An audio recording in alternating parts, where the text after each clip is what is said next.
Hi all, and welcome to another week of the Truth, Honour and Integrity Show. My name's Thomas Williams. That was THI's special tribute to the passing of Mrs. Crowley this week. Yes, Barbara Bush. As far as I'm concerned, both her and her husband died quite a long time ago. Well, certainly a few years ago anyway. But they have ways of playing their games with time and using events for distraction. Anyway, it's no loss to us. Time moves on, and so do we, and so does the show. We have some intel tonight. It's interesting. Yes, it's interesting. We have a number of the usual op-ed pieces, some of it unpleasant. There's a lot of unpleasantness going on at the moment, and some of it hopeful and positive. So it was quite a mixed bag this evening with the usual news and views. And if we have time at the end, we'll do the usual questions and answers. Right, let's get into the details of the show. If you want to listen live, you can go to www.spreaker.com/user 8955881. And you can also listen live and also to the archives on thinkdifferent.thepeoplesclub.org. Some of the biggest shows, if you're new to the show, is under Must Listen. And if you listen to them in order, you get the essence of what this show's all about, and you can catch up. There's also a lot of articles of Chloe's on there about self-empowerment, grounding, centering and children, which is important at this time. There's a lot of fun and games going on. There's a lot of messing with people and psychic attacks, etc., etc. So, we did those documents for your benefit. Use them. That's what they're there for. We have the Facebook page, Truth, Honour and Integrity, and the Facebook social media alternative page, which is now catching on, given all the shenanigans with Facebook, in MeWe, that's mewe.com. And if you are having difficulty finding it, send an email, which is also the email for the show, if you want to send questions or comments in, and that's truth.honor.and.integrity@gmail.com. And remember, honour is spelt the American way, not the European way with a U. And we also have the People's Club donations website link and everything to do with the foundation at thepeoplesclub.org. Right. Barbara Bush went, like I said, no loss. Well, the community lost somebody this week, last Friday. Some will see it as kind of the grandfather of the alternative media in many ways. And sadly, Art Bell died last Friday. Of course, Mr. Bell even appeared on mainstream TV back in 1999 with an interview with Larry King, of all people. And he often displayed an even-keeled tone and made his, what is quite frankly, it's off the wall, some of the stuff we cover and go through. And yet, some of us are able to put it across in a manner that appears reasonable, and he was certainly one of them, unlike Mr. Jones. Kind of rants down your ear and doesn't solve anything, but one of the things he said to Larry King is people are always demanding proof, but these things are not easily proven. Yes, indeed, Mr. Bell. We thank you for your time educating the masses and bringing forward topics that were once closed off. It's just sad to see how your show, Coast to Coast, was taken over by the covens and the fraud that is George Noory. But we should remember Art Bell. He did a lot for to kick off the alternative media at the beginning. Right. Oh boy, that instant. It's going to be fun. Let's get into, some will say is the boring part, the news and views, some generally around the world, but tends to focus a lot in America because that's where the main battlefield is playing out, although all 209 countries are involved in it. And the first thing we're going to go to is Washington, and the Justice Department's Inspector General referred its findings on former FBI Director Andrew McCabe to the U.S. Attorney's Office in Washington for possible criminal charges this week associated with lying to internal investigators, amongst other things. And I will caution at this point, there's no guarantees of charges being levelled, as it was made clear that prosecutors can and may decline to prosecute. Time will tell. Now, last week, the Inspector General issued a report finding that Mr. McCabe lacked candour on at least 4 occasions with internal investigators when discussing a Wall Street Journal article about the FBI's Clinton Foundation investigation. In addition, the Inspector General determined that Mr. McCabe was not authorised.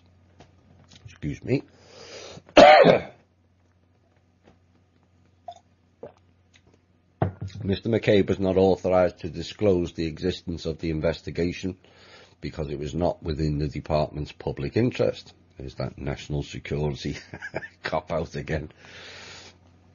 And the disclosure to the Journal was made in a manner designed to advance Mr. McCabe's personal interests at the expense of department leadership. So we'll see how that unfolds. There's more than one investigation going on, as we will find out during the course of this show. And the Justice Department today will hand off a congressional committee's the controversial memos of James Comey, used to document meetings with President Trump, and a congressional source told Fox News the memos will be turned over to the House Judiciary Committee this evening, following threats from Committee Chairman Bob Goodlatte, Republican in Virginia, to subpoena Deputy Attorney General Rod Rosenstein, TikTok, for failing to meet the deadline to submit the documents. Now, the Justice Department officials confirmed to Fox News that they anticipated they will provide the relevant congressional committees access to the Comey memos, and specifically to the committees which have requested them. Mr. Goodlatte, House Oversight Committee Chairman Trey Gowdy, and also House Intelligence Committee Chairman Devin Nunes had set the deadline for the Justice Department to turn over the Comey memos last Monday. Now, back in February, the federal judge James E. Boasberg ruled that Comey's memos would not be made public. That's about to change, as they were more likely to interfere with the special counsel Robert Mueller's ongoing investigations into the 2016 presidential race. I don't think that's going to work anymore. But, you know, is it just me, or I seem to have heard numerous times that Trump had been absolved in any Russian election meddling on more than one occasion, and that this issue just seems to keep rolling on and on. And yet you wonder why, when the real meddling took place in American elections back in the year 2000, this level of inquiry never took place then or since. What's the difference? Indeed. For those of you with rather long memories, back in Cosmic Voice, I mentioned that North and South Korea would reunificate. and people thought it was a bit off at the time. Well, when you look back at what's happened this week, meetings with Mr. Kim Jong-un, and how it's progressing, and also the talks between the North and South is progressing. I don't think that comment from, must have been 2 years ago now, is as far-fetched as it seemed. Now, what's transpired this week is North Korea has expressed its commitment to complete denuclearization of the Korean Peninsula. So that means North and South. Bear that in mind. And currently has not attached any conditions to it. And this came from the South Korea president this morning, in fact. But Washington still remains wary and has vowed to maintain maximum pressure on Pyongyang.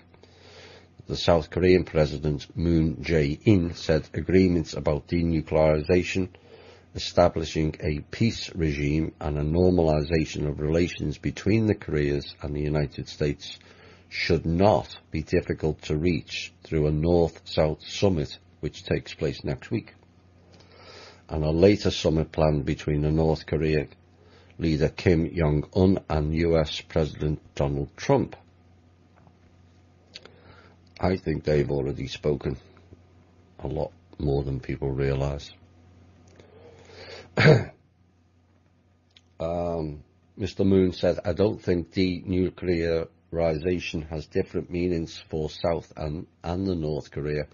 The North is expressing a will for a complete denuclearization.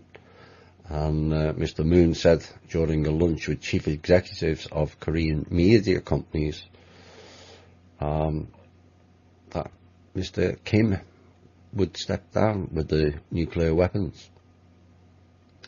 That's a bigger story than people realise. Like I said, I mentioned about Korea heading towards reunification 2 years ago. South Korea is run by the cabal. It has nuclear weapons. So if one has to get rid of them, so do both. And that also means if North and South are reunificating, an end to the cabal influence in South Korea. It's a bigger story than perhaps most people realise.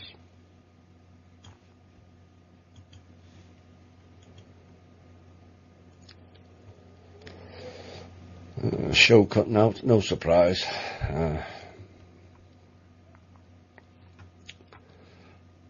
I came across an article over the weekend. Thankfully, I did a fair portion of the show over the weekend, and some of the later op-ed pieces will reflect that time, but also the updates that followed.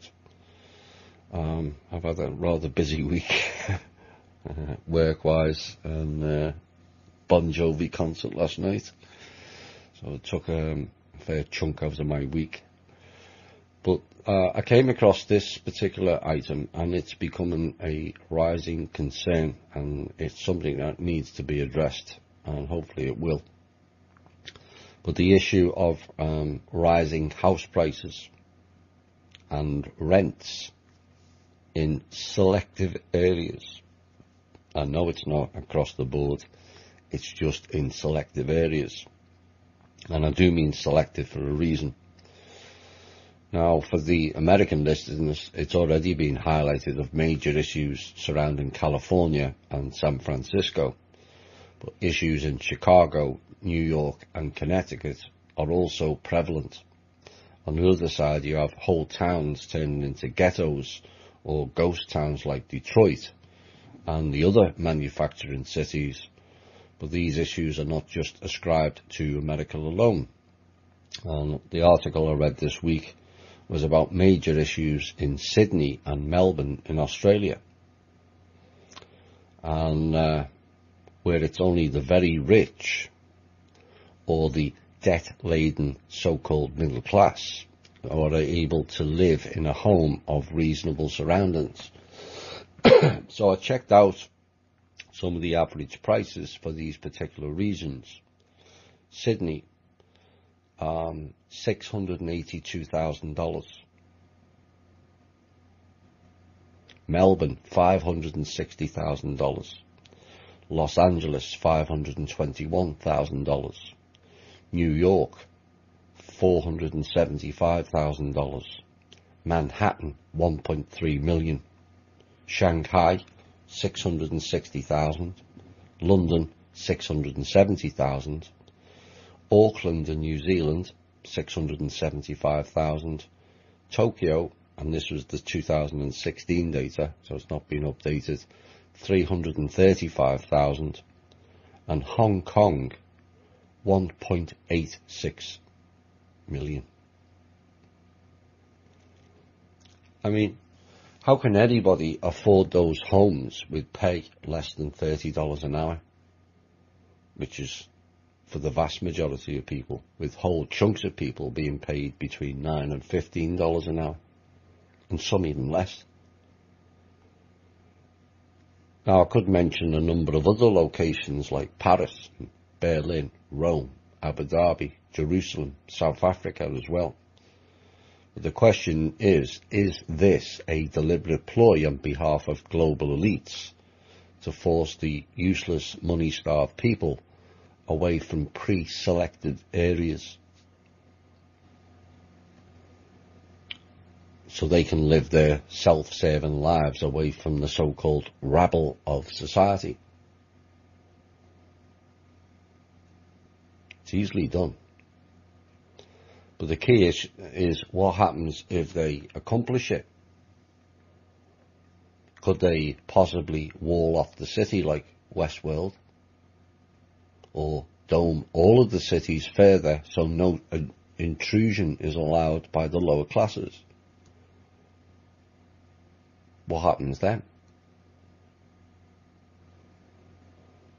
Well, technically they've already showed you how they could possibly accomplish it with the movie series The Hunger Games, have they not? And the question is this the world that we wanted?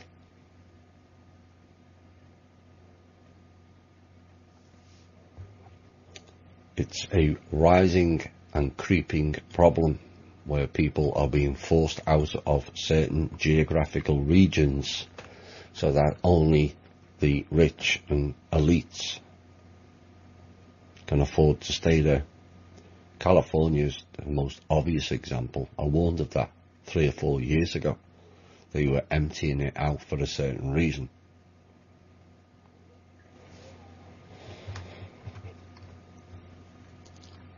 Also in the news this week, President Trump, I did forget to follow up on this, was expected to, and in the end did, pardon Scooter Libby, who's the former chief of staff to the then Vice President, Dick Cheney.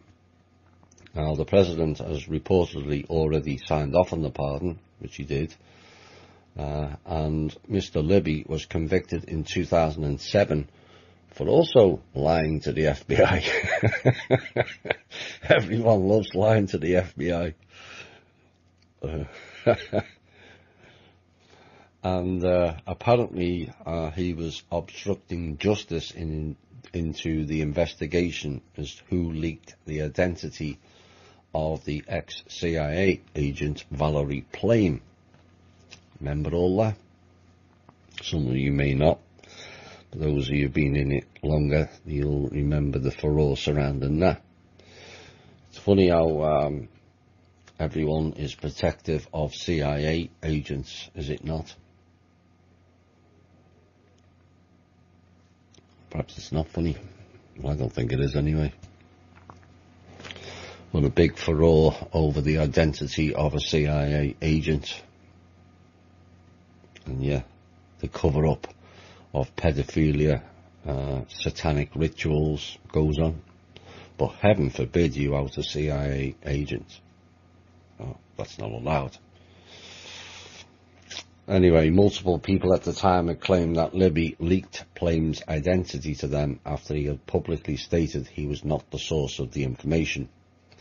former President George W. Bush commuted Libby's subsequent 30-month prison sentence, but did not pardon him at the time.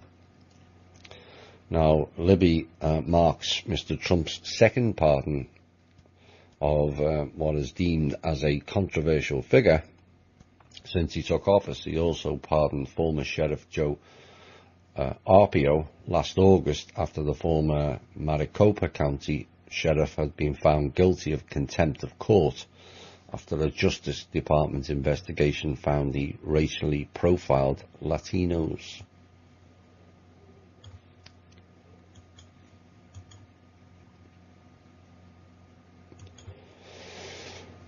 Boo. Household debt. Sadly, it appears after it was going down quite considerably, and we did announce that in the show last year, I think. But it's creeping back up again, which is not a good sign. And the category that includes mortgages, student loans and car loans, along with credit card and other debt, which had dipped in the wake of the Great Recession, which still hasn't ended, despite what they tell you. But over the last few years has been rebounding steadily. Overall, America's debt hit a new high of $13 trillion last year, surpassing the previous record set in 2008 by $280 billion. And as it turns out, people's peak earning years also appear to be their peak debt years. Think that's a coincidence? No, it's not. And people between the ages of 45 and 54 reported the highest levels of debt overall, totaling $134,600. And those in the 35 to 44 age bracket was the second largest amount at $133,000, and pretty much overall the under 35s are $67,500 in debt, 35 to 44 $133,000, 45 to 54 $135,000, 55 to 64 $108,000, 65 to 74 $66,000, and 75 years and up $35,000. You know, most people age 75 and up have worked most of their lives and yet still carry debt on average of $35,000. Something's not right somewhere. And yes, we've been duped into the materialistic consumerism. It's still part of the game. This will kind of disturb you. I was both surprised, but not so sure it's going to be too appetizing for some. Layers of squirming black soldier fly larvae fill large aluminum bins stacked 10 high in a warehouse outside of Vancouver. They are feeding on stale bread, rotten mangoes, overripe cantaloupe and squishy zucchini. But this is not an actual garbage dump, it's an actual farm. Entera Feed, one of the emerging crop of insect growers that process the bugs into protein-rich food for fish, poultry, and even pets. Oops. After being fattened up, the fly larvae will be roasted, dried, and bagged or pressed to extract oils, then milled into a brown powder that smells like roasted peanuts. That's just put people off roasted peanuts. What if it's black fly, soldier fly larvae? Now, this particular small but growing insect farming sector has captured attention and investments from some heavyweights, in the $400 billion a year animal feed business, including US agricultural powerhouse Cargill, feed supplier and farm products and services company Wilbur Ellis, and Swiss-based Bühler Group, which makes crop processing machinery. Here's the next part you won't like. Fast food giant McDonald's is studying using the insects for chicken feed to reduce reliance on soy protein. Oh dear. Black soldier fly larva. It's finger licking good. Oh dear. Oh. The IMF. We're going to have some news on the IMF shortly. Anyway, they've put a forecast out for 2018. Will be, according to them, the strongest year for global growth since 2011. Will be if the trust accounts gets released properly. In its new assessment of the world economic outlook, the IMF predicts growth this year and next of 3.9%. However, it warned that performance could be curtailed by trade barriers. Now, it actually gets curtailed by IMF, the UN and the World Bank, but there you go. For the UK, the IMF has made a modest upgrade for growth this year to 1.6%. I wouldn't call that growth, but there you go. Not considering we've been in recession for 10 years. For next year, the forecast has been slightly reduced for the UK down to 1.5%. So how's that growth? That's recession time.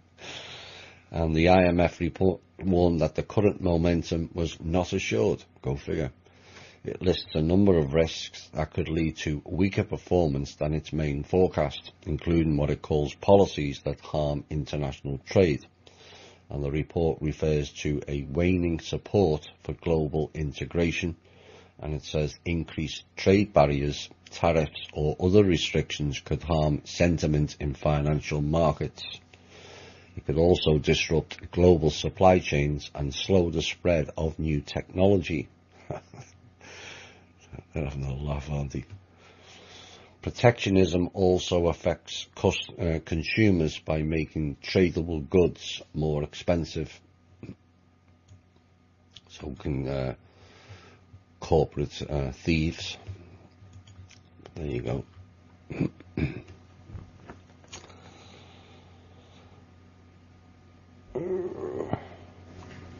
Where are we? Are we for time? So this is a follow-up. US officials have held direct talks with North Korea to set up an historic summit with Donald Trump. They announced we have had direct talks at extremely high levels, he said, adding that 5 locations were being considered for the Kim Jong-un meeting.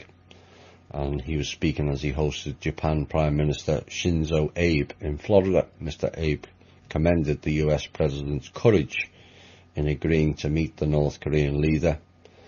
But there had been fears in Tokyo that Mr. Trump's plans for bilateral talks could sideline Japan, a key US ally and neighbour of North Korea.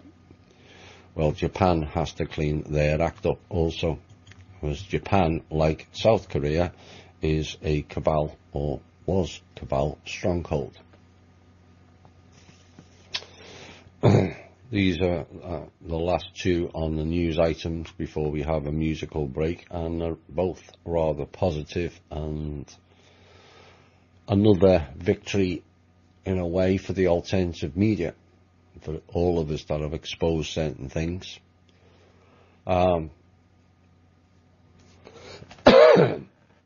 Well, this was announced yesterday, and it says as follows: today we won a victory in the fight against radiation in New Mexico. The Public Regulation Commission has denied PNM's application for smart meters in New Mexico. The plan presented in the application does not provide a net public benefit and does not promote the public interest, wrote the Commission, and the Commission accepted the hearings examiner's recommended decision without alteration, and it ruled as follows. PNM did not demonstrate that smart meters will save money. PNM did not demonstrate that smart meters will produce energy efficiency. PNM did not show that customers want smart meters. PNM did not evaluate alternatives, and PNM did not say how it would protect customer data privacy. Cybersecurity issues needed to be addressed, and 125 good high-paying jobs would be lost, and proposed opt-out fees were considered highly unreasonable. There was insufficient public input into the decision, and there was insufficient response by PNM to public objections.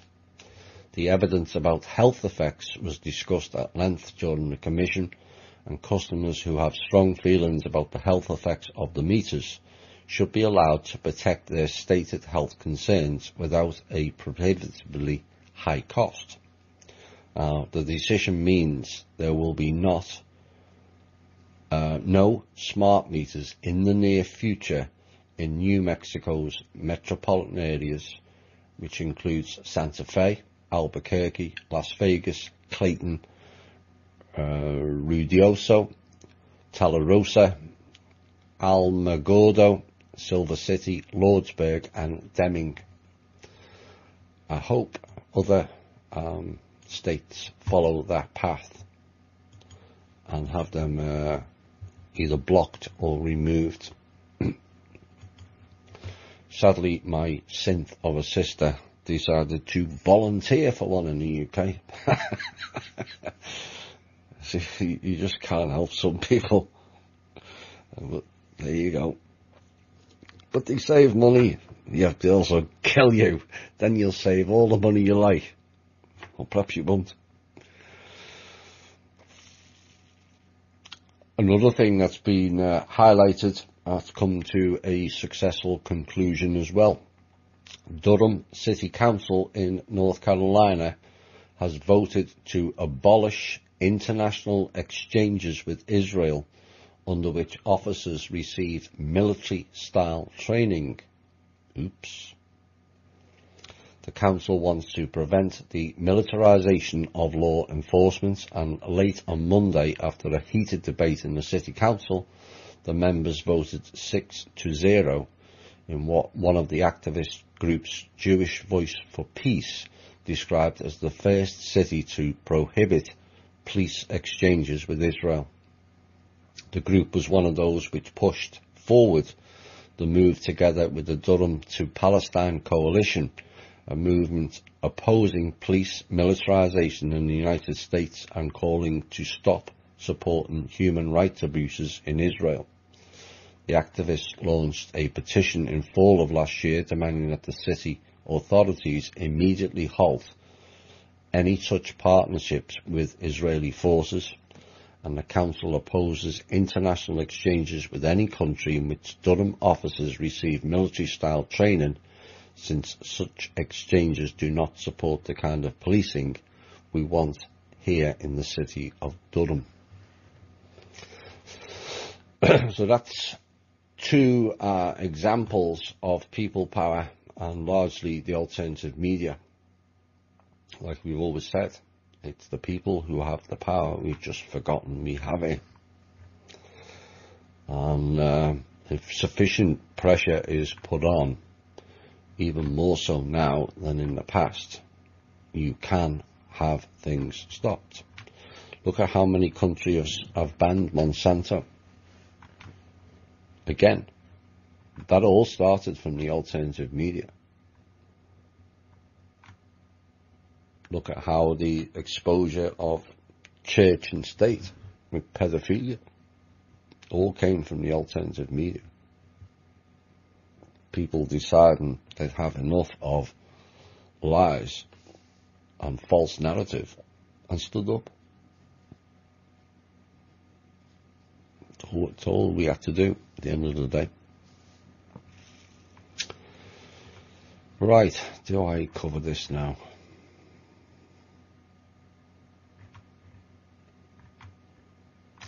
Yes, I will. This is one of the op-ed pieces that I was going to open with tonight, and it kind of highlights certain things, highlights a lot of things, gives a lot of people a lot of pondering, and also highlights the volume of information that is being covered. Because I do think we forget at times how far we've come. And people still insisting nothing's happening.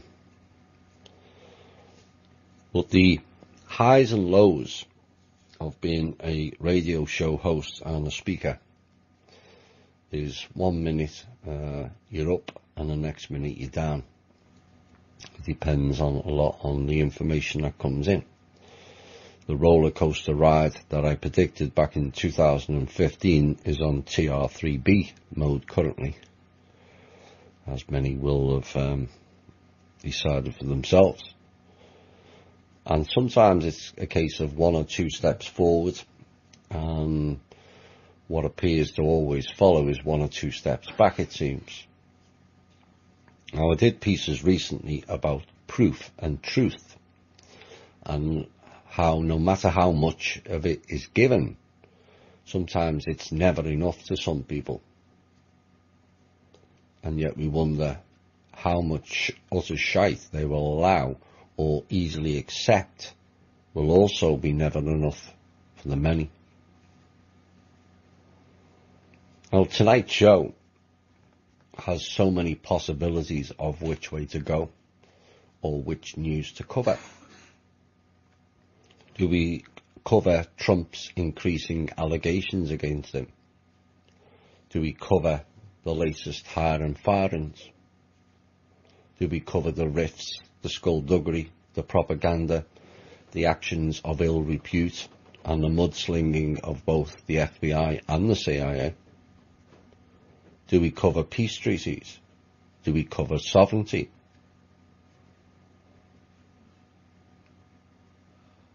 Do we cover the Sangreal? Do we cover the high-speed rail? Do we cover the Rod's stabilisation of the planet? Or perhaps we should cover Stormy Daniels, James Comey, John McCain, Paul Ryan, Trey Gowdy and his flip-flopping, Anne joining a coven, or the Scooter Libby pardoning.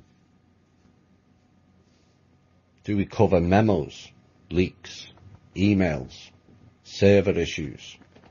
Do we cover he said, she said, whether Black Lives Matter or all lives matter?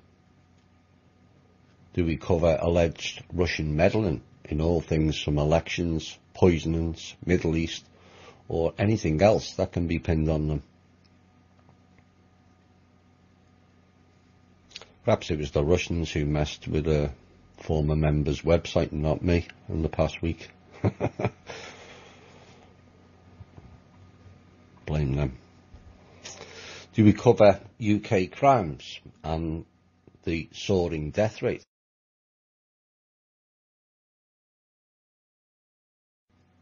Do we cover trust accounts being released? Or do we cover the now hundreds of CEOs, presidents, directors, politicians, bankers being fired, resigned, or not running again? Do we cover the SS small p being dismantled? Do we cover the alternative media also being dismantled? Alternative media personalities being exposed?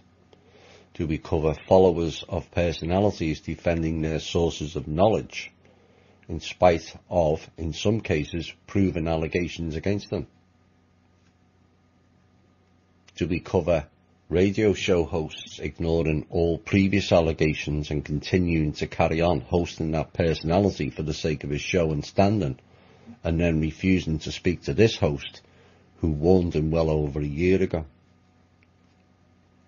Do we cover the latest frequencies, the ongoing exposure and arrests of pedos?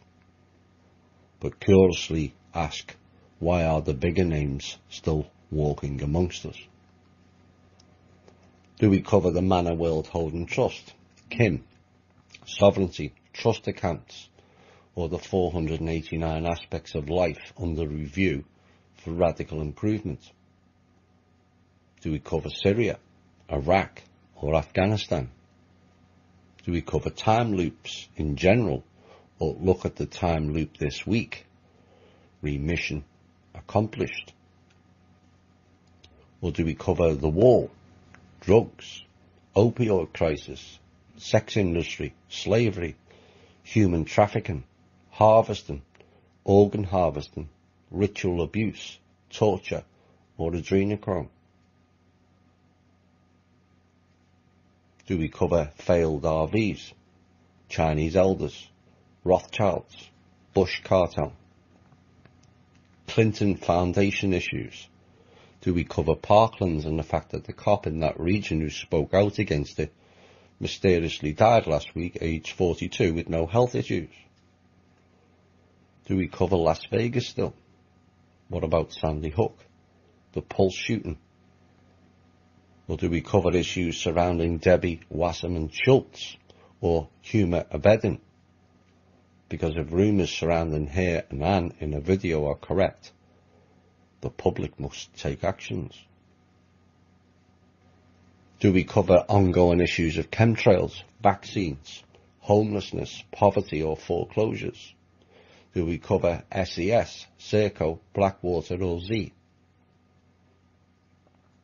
Do we cover abuses of cops, lawyers, judges, agencies, politicians and military, and how they flagrantly break all laws and yet carry on like nothing happened? Do we cover the synth crisis, the data stealing crisis of Facebook, Google and Twitter? Do we cover that large chain stores are closing down and collapsing at an alarming rate? Or do we cover the fact that in the week of discussing food stamp reductions for the American people have just paid $160 million to send 120 Tomahawk and other missiles to a country that hasn't attacked it or its people. Bear with me on that.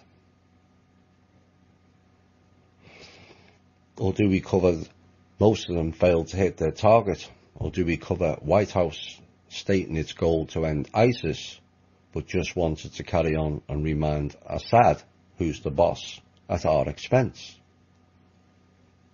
Why didn't Russia, China, India, Pakistan, UK or France pay for and carry out the Syria operation? Why does it always have to be the American people who have to fund this shit and then face the barrage of abuse and ridicule from people all around the world? Do we cover that?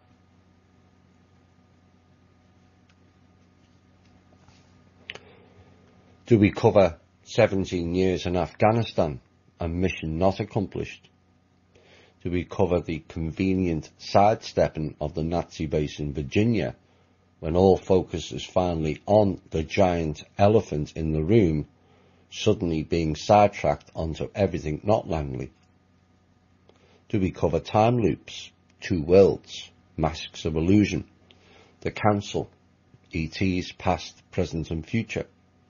Do we cover it grounding, shielding, centering, self-empowerment, shadow work, inner works, energy centres, psychic and energy attacks, how to be better, how to be calm, how to be balanced, how to be service for self, to be of service to others? I could go on, and maybe some will realise how much this show does cover, and all free of charge. We may not get everything right. What I do is I strive to do is provide a largely overview look at many things around the world and provide clarity where possible.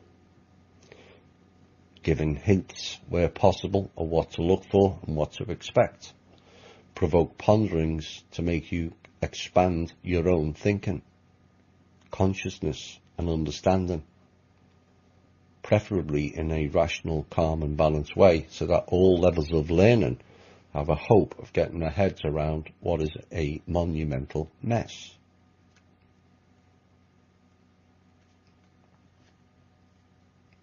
I suspect one day there will be a aha moment for some in our group and many outside of it, and look back at how much we have covered in our shows and also how much got validated.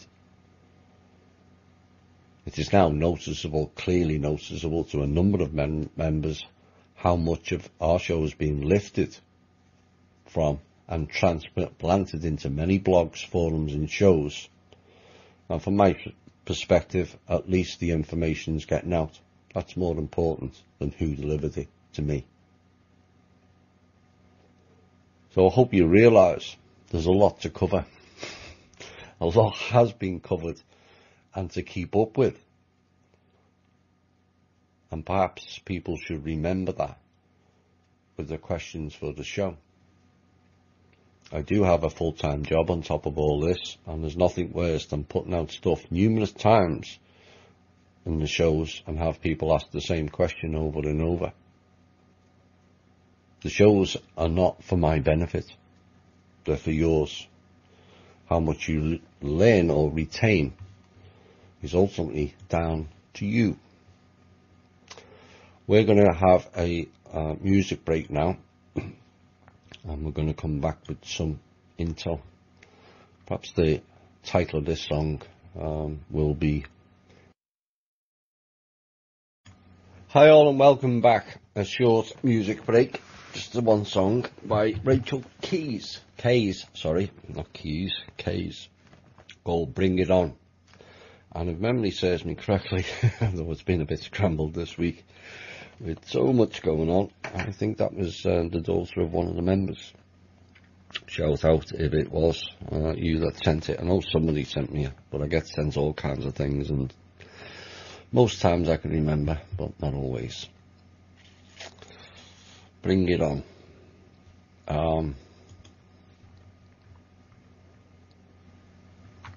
Which part do we go with? Let's get this Syria thing out the way, and then I'm going to go into the intel.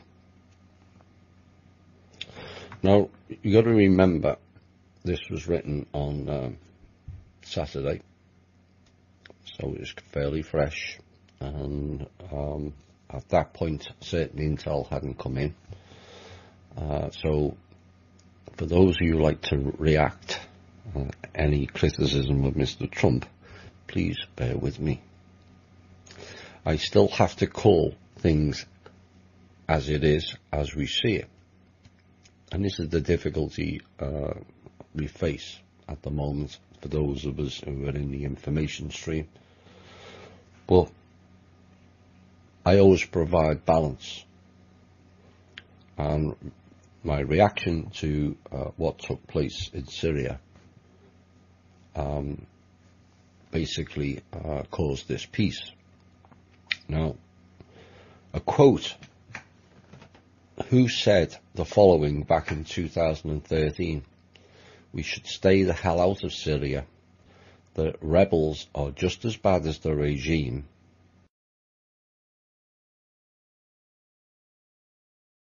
Answer: zero. Who said in March this year, we will pull troops out of Syria? That was Mr. Trump on both accounts. And yet, by mid-February, Trump was telling his top aides in meetings that as soon as victory could be declared against ISIS, ISIL, or whatever other name they come up with these days, he wanted American troops out of Syria, which then set off alarm bells in the State Department and also the Pentagon, where officials have been planning for a gradual methodical shift from a military-led operation to a diplomatic mission to start rebuilding basic infrastructure like roads and sewers in a war-wracked country. So, in one sign that Trump is serious about reversing course and withdrawing from Syria, the White House this week put on hold some $200 million in US funding for stabilization projects in Syria. The money was to have been spent by the State Department for infrastructure projects like power, water and roads, and had been announced by the outgoing Secretary of State Rex Tillerson at an aid conference last month in Kuwait. So, my opinion on that is, let's get this right. All our dollars, it's the American people, are spent to bomb towns, villages and countries into oblivion. And then we pay Halliburton, Bechtel and other Neo-Hawks affiliated companies to rebuild it all. I mean, what sort of insanity is that? And why does so few of us see that as an issue? Look, have people forgotten governments and banks don't have money? They have our money, not theirs. 160 million on cruise missiles. That 160 million would have gone rather nicely into the foundation to help American people. Time will tell. So, look at this. The comparisons. Congress bypassed. Check. No corroborated evidence of chemical attacks. Check. Inspectors were on the ground. Check. Conflicting evidence. Check. UK and France involved. aka Rothschilds. Check. Mission accomplished. Check. Sound familiar? Back in 2013, Theresa May, UK Prime Minister, predecessor, tried and failed to get approval for military action against President Assad. There was international alarm then as now about his suspected use of chemical weapons, except there is no evidence. We all know the UK's dodgy evidence of Iraqi weapons of mass destruction which didn't exist. Well, the MPs at the time in the UK rejected David Cameron's plan, and he didn't try again to persuade Parliament it was necessary. This time, she has avoided that particular obstacle by taking action alongside the US and France while the MPs are away. Really? Well, for those of you who don't know, this is exactly the same as what happened in 1998, and Clinton, Bill Clinton, not approving attacking Iraq at British request.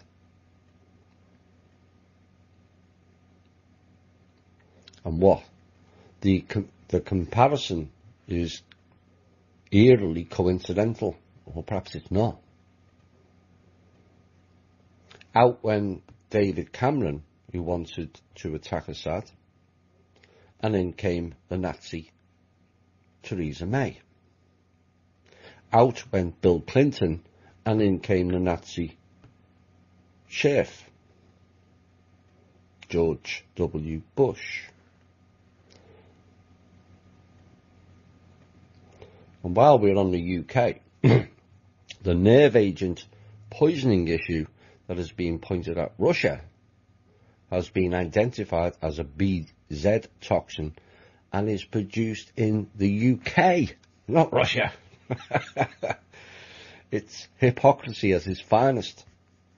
And talking of hypocrisy, there was a speech by Vice President Mr. Pence on Saturday that, to me, at the time, displayed staggering hypocrisy in a message describing how chemical weapons won't be tolerated and how they should not be allowed in a civilized society. Really?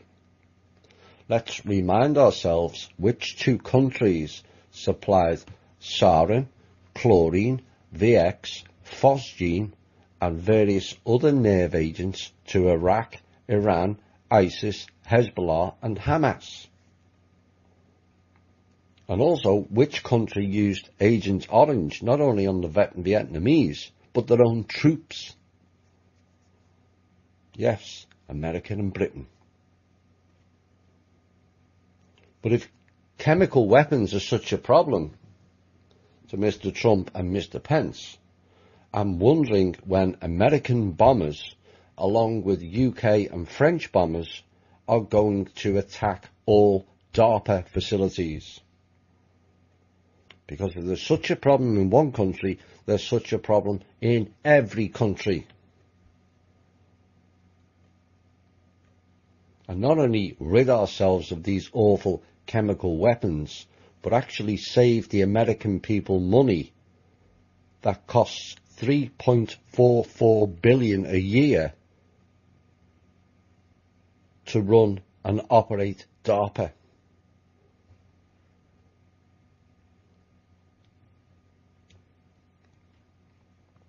Or if chemical weapons used on the public is such a freaking problem, why are there planes in our own skies spreading chemical weapons on our own people?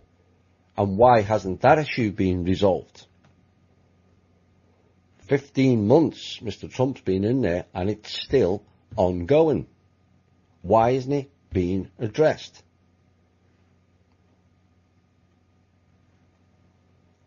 There's not a single shred of documentation explaining to the people as to why that chemtrailing is happening, or why we, the people, are funding it.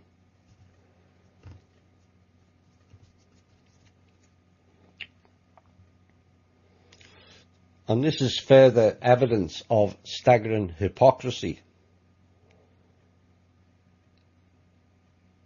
That America, it's perceived that no one can have nuclear weapons, chemical weapons, espionage tools, advanced weaponry except America or whoever it approves of. Unless, of course, it's a country of a huge size like Russia, India or China. You can't have one country controlling everything.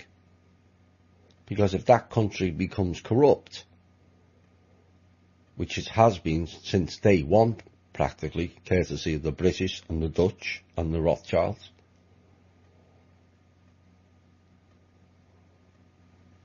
then that's far too much power to wield.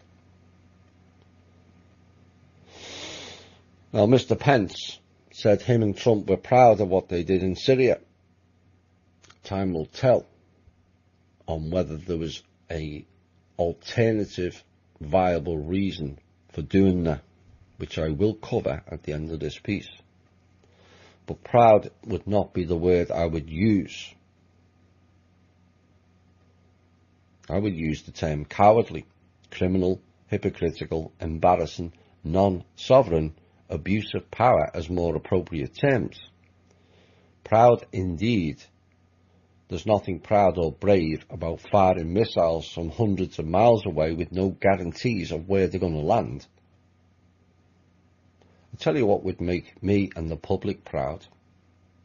How about we send politicians, TV stars, news media people and military's children into the chemical facility and arrest those working there and shutting down and then controlling the destruction of the said facility.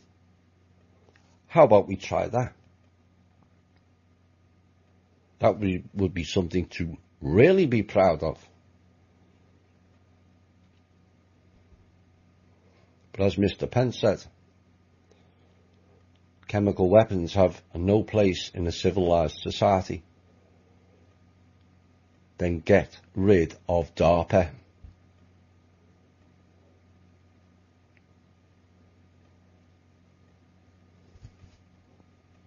Sadly, the clowns have created a totally uncivilized society, and therein lies the problems we face. So that's what I wrote on Saturday. Now, of course, there is also a potential of a completely different spin on this information as well, as to why it took place. As the research facility known as NTI, which is the one that was hit in Syria, and the question remains as to why the following entities are directors or advisors of the said research facility in Syria, like Warren Buffett, Ted Turner of Clinton News Network, and Californian Governor Jerry Brownshire.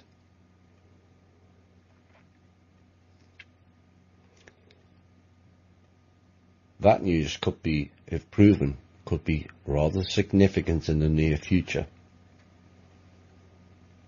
And in essence, if that was the case, it also threw the UK and France, who are largely operated by the Rothschilds, under the bus as well. But this is the difficulty of the times we are in currently. The deeper we get into the mire of the filth, the more murkier the intel and the information on the ground becomes thin. So what I've done tonight is covered both aspects, not so that I'm covering my own bases, but because at this point, both aspects are of equal value. If we were attacking a rogue research facility, I still question as to why we're using all the public, American public's money, and other countries are not chipping in, where it looks like America and its people are rogues and violent, hell-bent on destruction of other people's countries. How about somebody else sharing that burden? Why is it always us?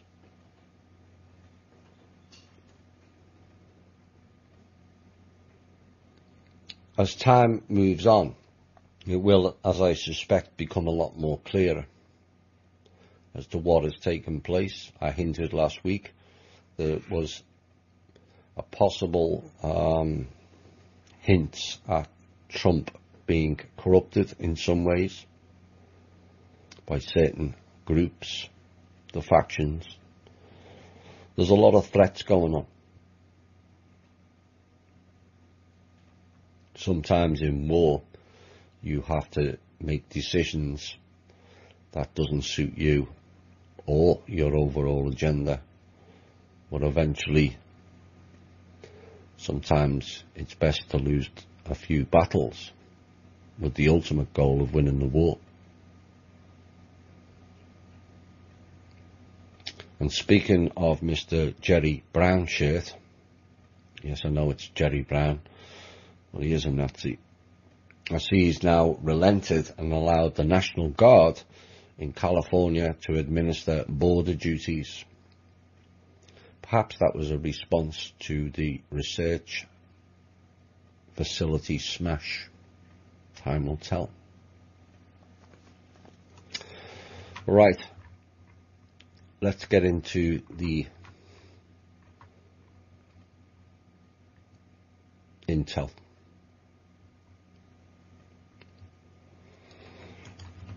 The latest Rothschild's plan that failed again was to dump treasury notes and bonds and try and collapse the central bank,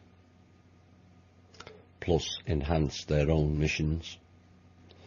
and they tried to gain treasuries for free from Russia and China. That failed as well.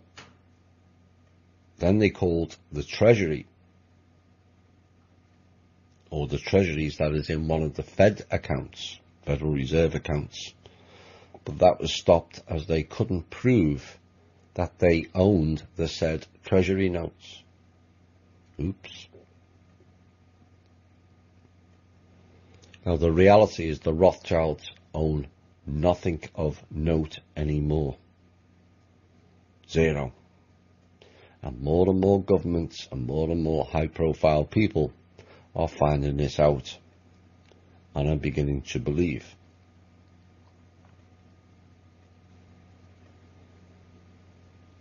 They owned, or thought they did, all that when they were part of the trust. They lost the trust. And rest assured, the trust is not going to allow them, blights on humanity, back into the game. We're just not. Now, the trust sent some money to the Treasury recently, which was partly for the wall and for certain other operations. I hope that money's been used well and not wasted in Syria. Like I said, time will tell. And the Rothschilds went to the US Treasury and tried to claim the trust money. Like I said, no one's listening to them anymore at the top end, and that failed also. But I'm going to ask the relevant authorities a good question on this show. Is why, when high-level fraud and corruption evidence has been presented to you now multiple times, and you've even witnessed it live, are you allowing these charlatans to roam free and cause no end of damage, waste vast resources and energy to counteract them? Wasted and lives threatened, and also lives lost. And yet you haven't acted yet. Yes, I know there's a lot of groundwork, but you have more than enough evidence to drag these people in. And the question remains as to why they haven't been dragged out of their homes and into cells. Inaction at this point makes you culpable, in my opinion. You have the evidence, now act on it. THI has decided to have make a special announcement tonight, and we've created a special award called the Look in the Mirror Award.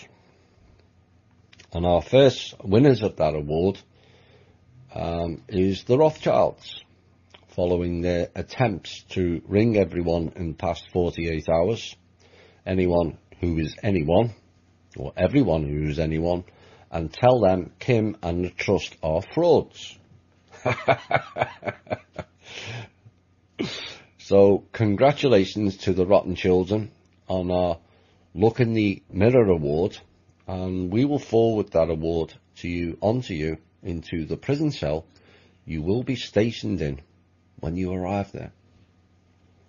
So look forward to the THI Look in the Mirror Award for the Rothschilds.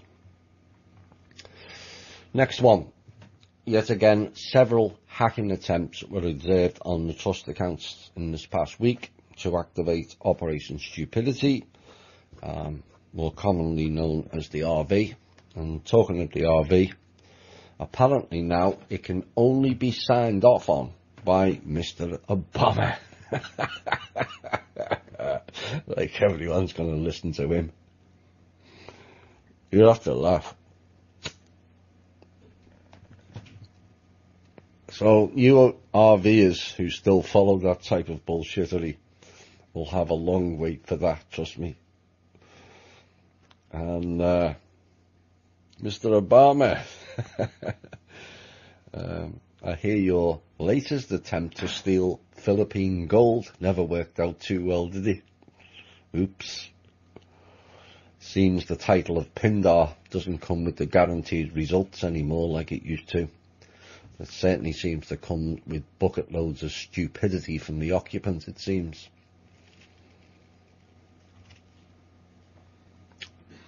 And now for the next humdinger pieces. You ready? The IMF is in a total panic this week, of which we will find out why in the next Intel piece.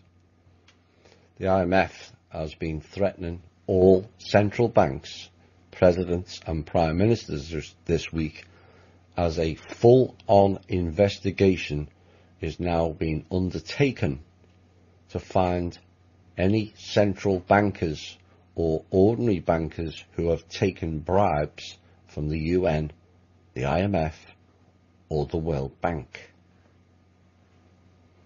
A full-on investigation to find any central bankers or ordinary bankers who have taken bribes from the UN, the IMF or the World Bank. And here's the reason why. Yesterday and today, the final details are being done. But the bulk of it and the gist of it is now completed. Kim and the Trust, you ready? Sold the United Nations and all of its subsidiaries back to all the nations. The properties of the former UN was in foreclosure for non-payment of lesser fees by the Rothschilds, Rockefellers and the Asian families. The sale comes with a complete file to all nations of the orders done and the misuse of the organisation by the previous incumbents. A total of 108,000 files of intel against the operations of the UN was handed over to all nations as part of the selling and an equal share to each nation. Finer details are being worked out currently as to whether all membership fees paid to the UN by all nations are to be refunded, as in the original charter for the UN there was not supposed to be any membership fees.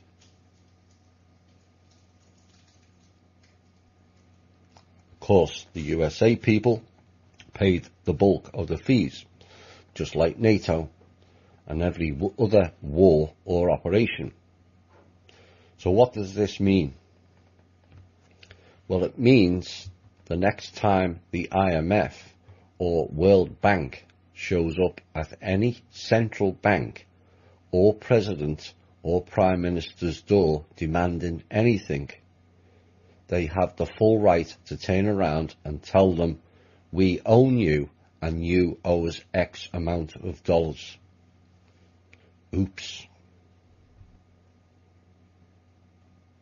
I'm following on from my Bon Jovi concert last night. I'm going to play a song with a slight change of line in the song. So when the World Bank gets in my face, I say, hi all and welcome back. I hope you liked that bit of intel. Rothschilds not getting what they want. No one listens to him. Obama not getting what he wants and no one's listening. And the UN has been sold. It has brought a raft of angry heads and threats. We expected it. The elite brats don't like it being stuck right up them where the sun don't shine. They've done it for us for long enough, and now it's our day. Now, As I mentioned earlier, the highs and lows of being a radio show host. There are certain times when it's fun, and there's some news is just not. It's it kind of goes beyond words and descriptions. You run out of it unless you want to use a whole heap of expletives to describe the depths of depravity that some people, I'll use that term rather lightly, will go to enhance their own lives at the expense of others.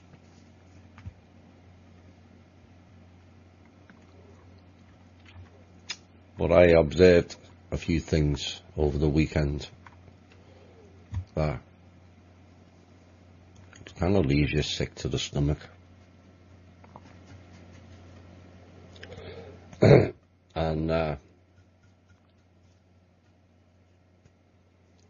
line from an email.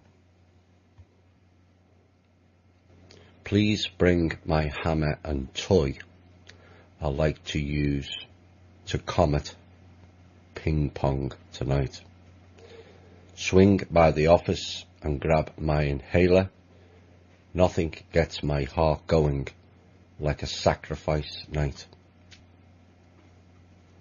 Written by Hillary Rodham Clinton to Huma Abedin. Bring me my hammer and toy, and nothing gets my heart going like a sacrifice night.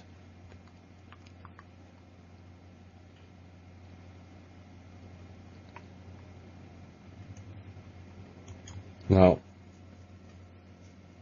the Clinton humour video, is it real or is it fake? If it's real, would you watch it?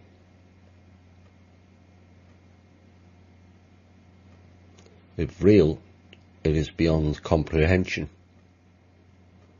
But I did try and soften it with certain information in recent shows. But the idea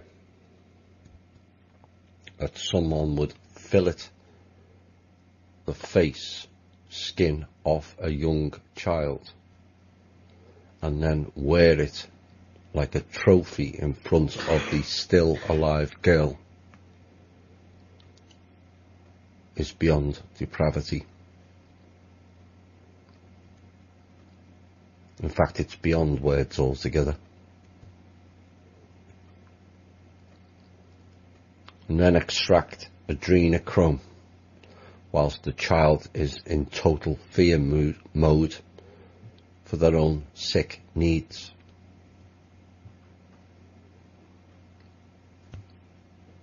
I've never advocated for revenge violence, but this news is proven 100% correct, and it's certainly leaning that way. Kind of stretches that opinion and stance to the limit.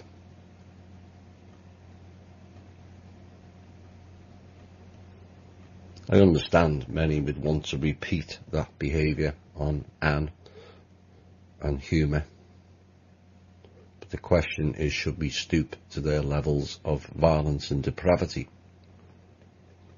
It's not really for me to answer that. But I don't think we have too much longer tolerating those beyond evil in our midst.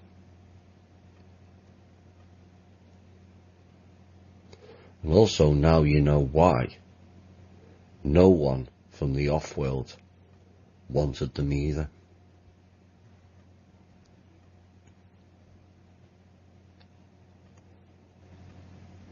Now, there are some who don't wish to face this type of truth reality.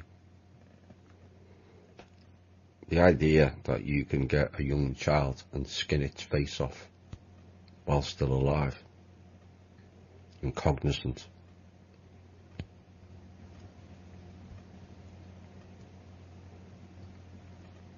Some can't or won't face up to it. And I do get that to a point. I think most of us are tired of sin eating. But being unaware of this type of criminality was going on is one thing. Knowing about it and turning away is another.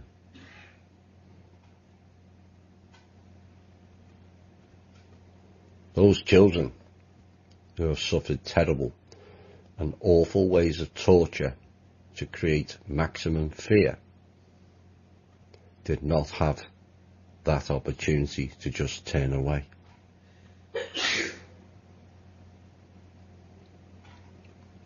We owe it to them and any future children planned genocide to speak out for and by them.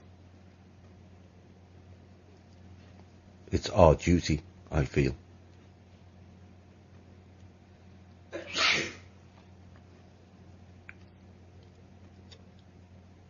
I want people who listen to this show to ask themselves some honest questions. Are you frightened to speak out on this as your fear, or you fear the ridicule or the consequences of stating it? Be honest.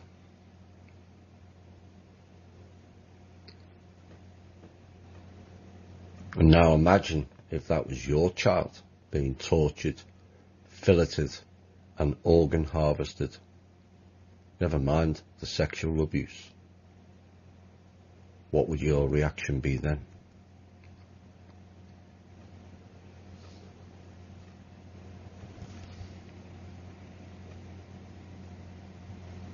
The only way this ends,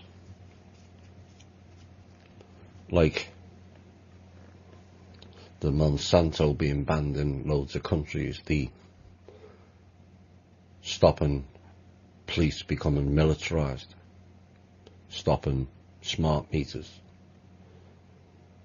stopping priests fiddling with children, all of which is what the alternative community has achieved, is to face up to it. It's happening, it's happened, and will continue to happen unless we the people stand up and say enough is enough.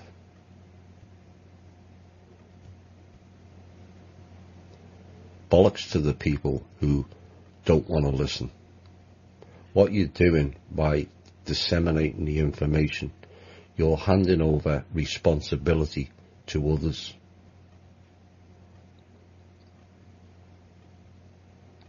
We've absorbed enough, as I said. I think we've overdosed on sin eating. It's time the synths and the City of Light people, where all the world is fantastic and everyone's nice, all love and light, new age bullshittery. It's just not.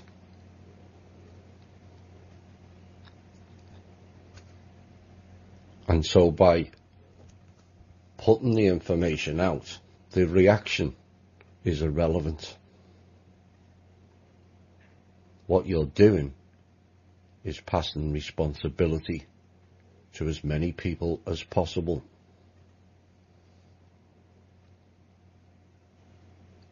What reactions you get is irrelevant to the reaction of that child who's facing that terror.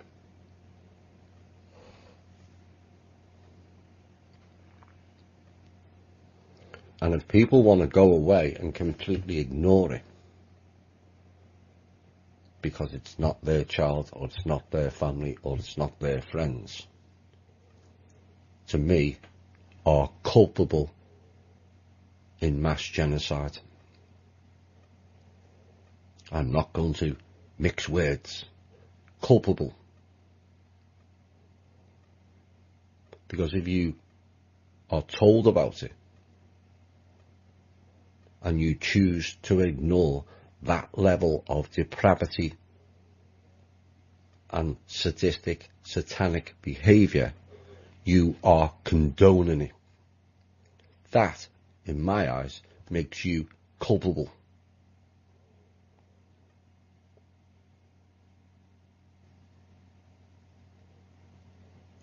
All you have to do is pass it on. Like I said, it doesn't matter what reaction you get. You know what reaction you're going to get. Bollocks to their reactions. Put it in their face, whether they like it or they don't.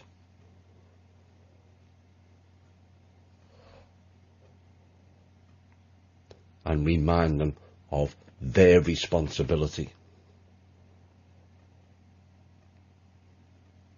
Because it's every person's responsibility to end this nonsense.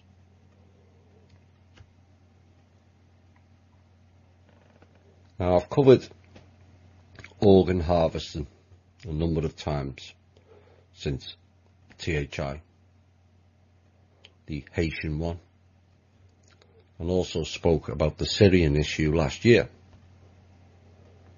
It seems this week it has finally been brought to the fore, and not before time, I might add. And some will have seen the video of the child screaming for her parents. This is not the same video about Anne and Huma.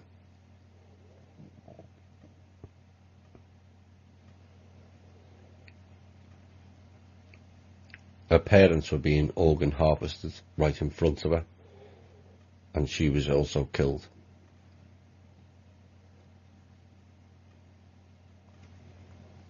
Complete sickening. And something most choose, like I said previous, to turn away from, either viewing or listening wise.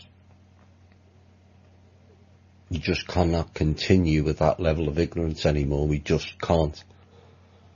I know it's painful. I know it's traumatic to see or hear. But unless we all face it and expose it, more and more of these atrocities will continue.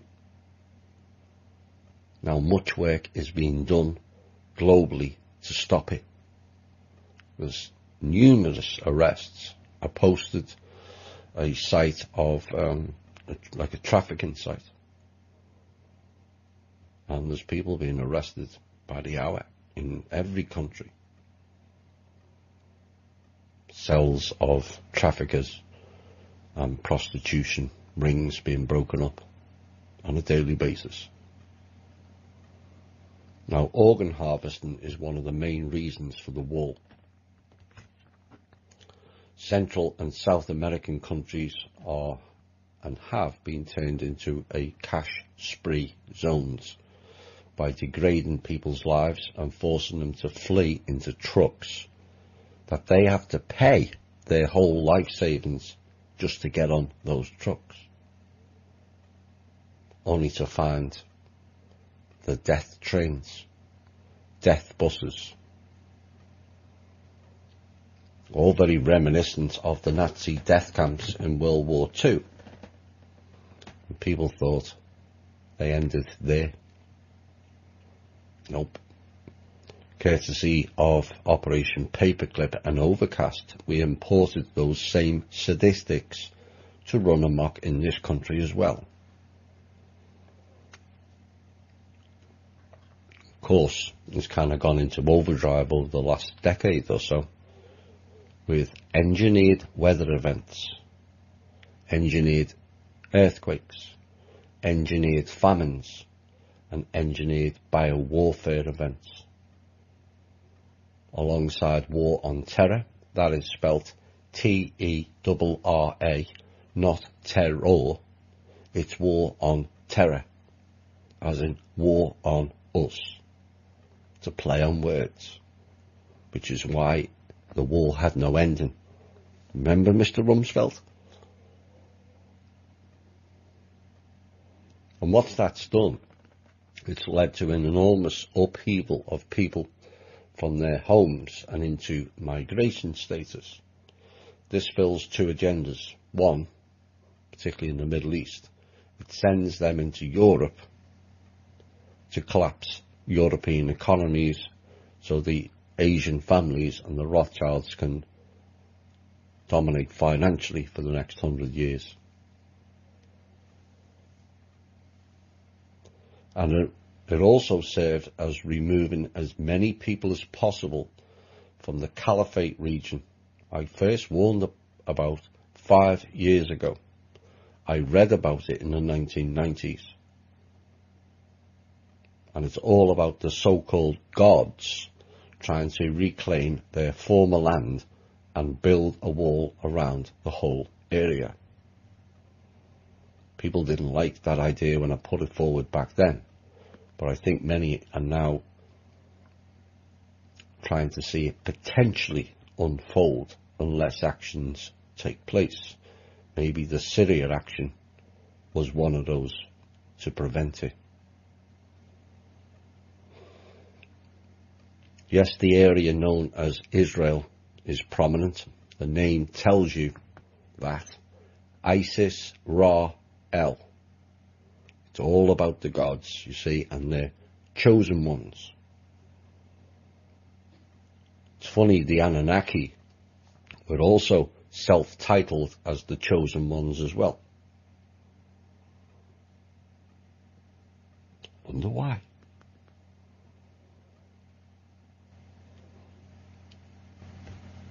But let me make this clear. This is nothing to do with the people of Israel, the general people. They are just as much, if not more so, pawns in the game. Because don't think if they get their caliphate, they're going to keep Jewish people behind that wall. They're not. They want them all gone. Look at the map again. Palestine, Israel, Iraq, Syria, Lebanon, southern Turkey, and draw the line.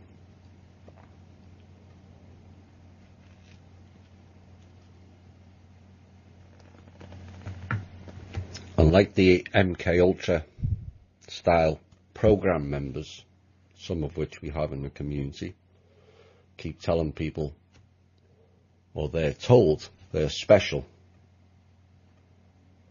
Sadly, it leads to more exhibiting poor behaviour than not.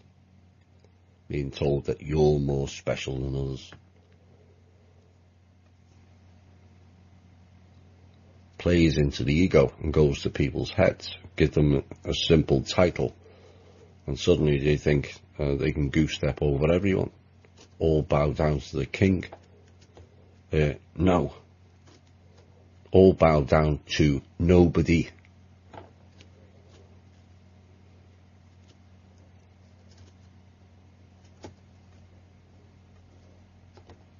The idea someone's more important than you is a fallacy that isn't.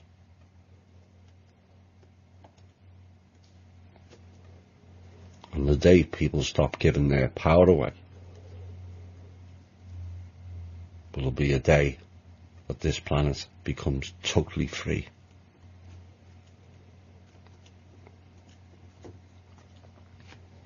The Elites, and I call them, for those new to the show, it's elites, but it's Elites. El means God.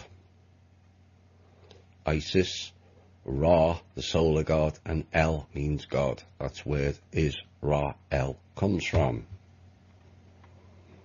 The Elites all think they are above or better than us because that's what they've been lied to and led to believe. One day, that self-titled specialness will get rammed so far down their throats they won't be able to see it. And the meek will inherit the earth.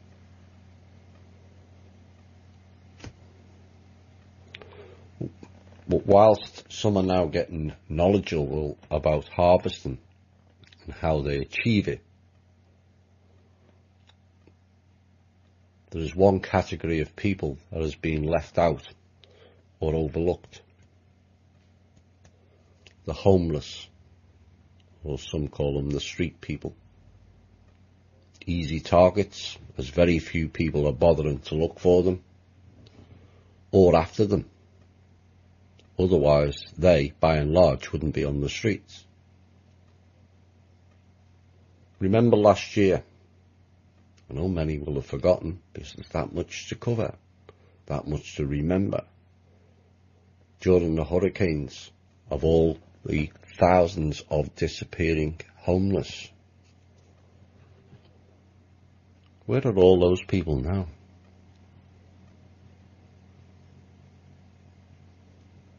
Probably in the same camps that were in Arizona. Death camps.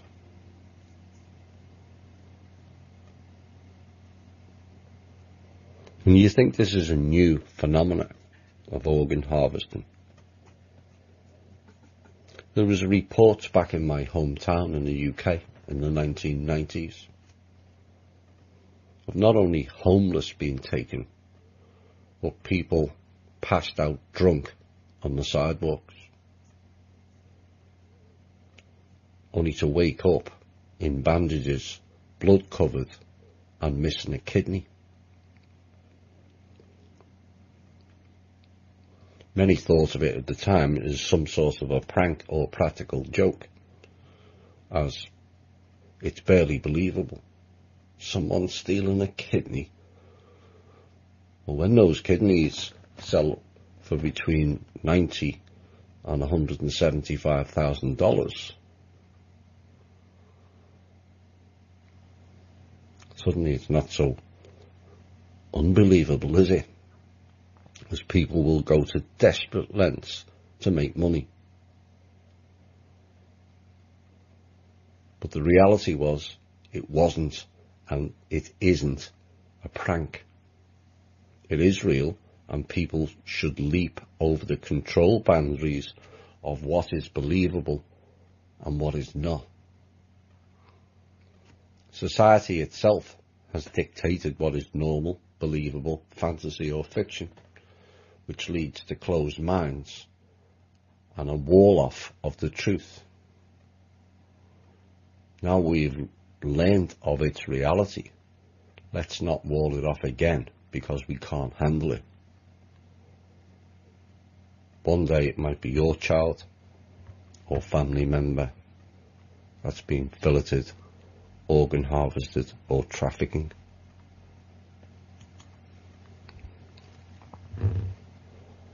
We cannot ignore when the children.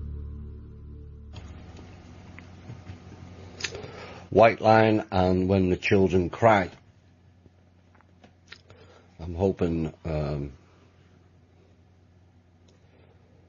type of, like I said, it's beyond description really, is ended soon.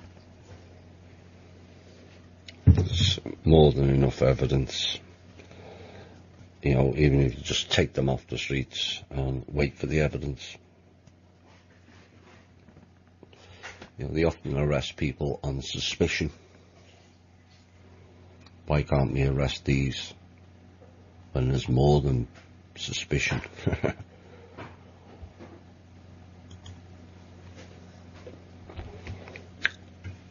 People who have the clout to do so need to act, and quickly. You know, there's a lot of distraction about memos and Comeys and he said, she said. But I don't think anything, in my opinion, is more important than saving these children from this type of behaviour. If it means the trust accounts get held back so that we save all the children, so be it.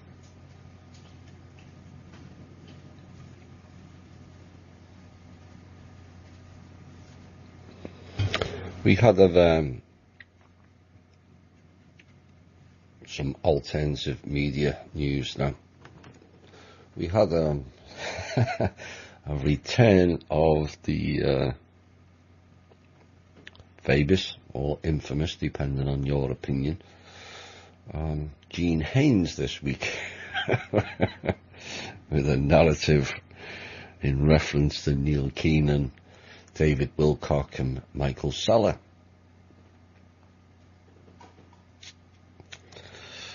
You know, I have done it before and I'll repeat it again. I was kind of harsh on Jean, but I didn't like the way she went about things. There was elements of Jean's behaviour that wasn't good either. Yes, I'm sad that Neil Keenan, allegedly, I don't know the full truth, it appears he took a lot of money off it. He took a lot of money off Drake also.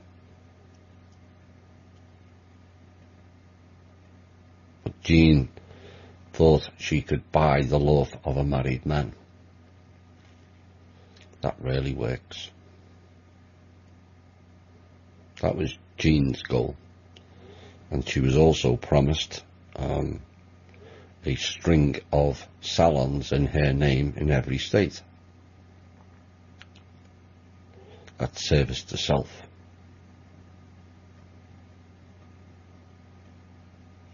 But I did play a role in partially defending Keenan.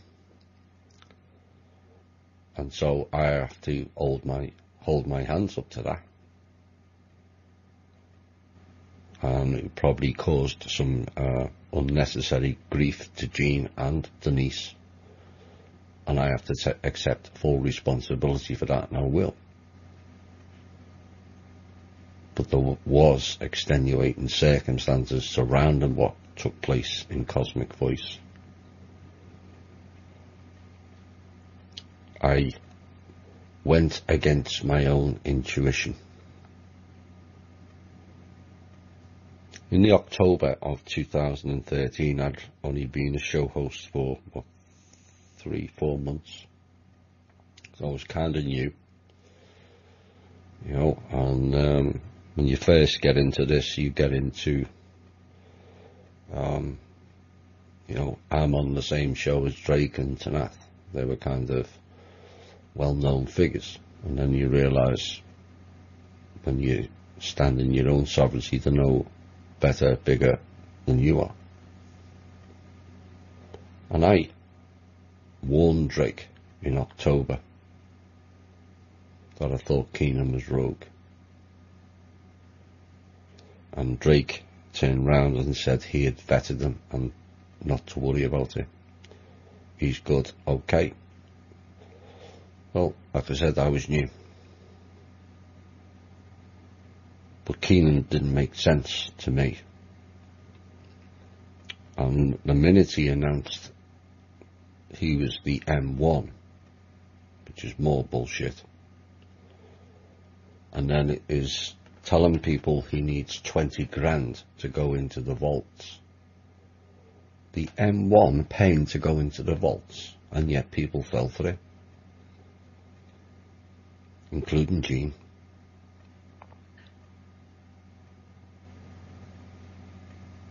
Jean collected the bitcoins, $8,000 of people's money.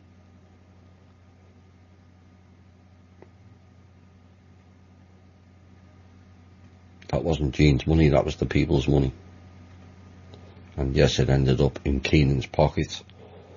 And he used it for prostitutes, young ones,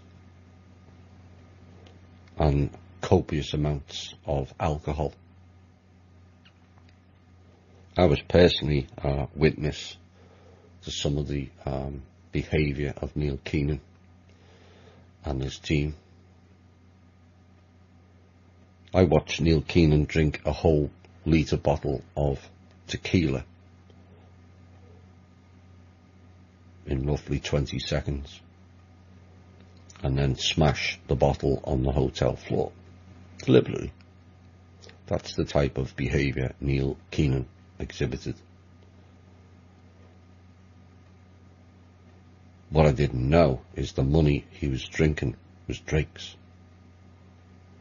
I warned Drake not to give him any money, and Drake swore blind to me 3 times that he didn't, and then admitted he did. Remortgaged his house to keep Keenan afloat in $10,000 a month hotels, eating at the top restaurants, all at the people's expense. So I'm pleased in some way that Gene's come out and not in others.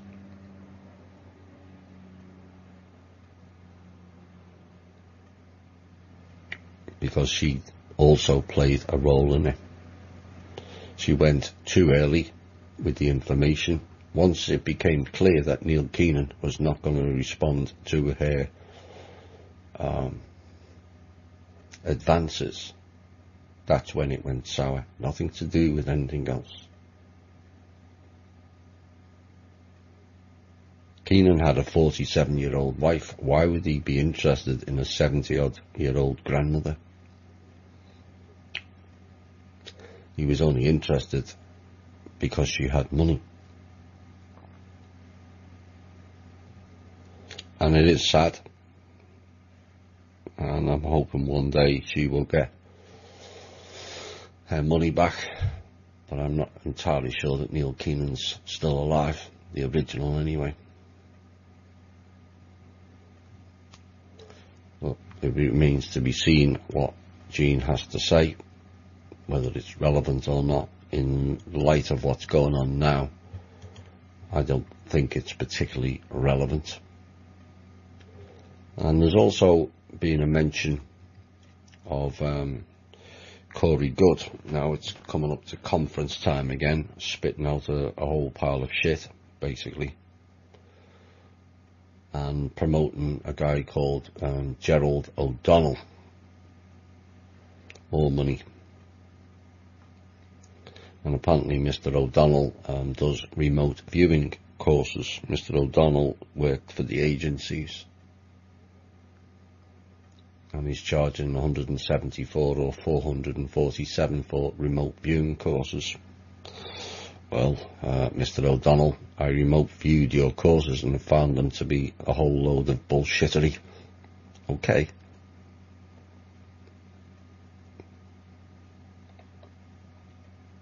Don't need courses to do that.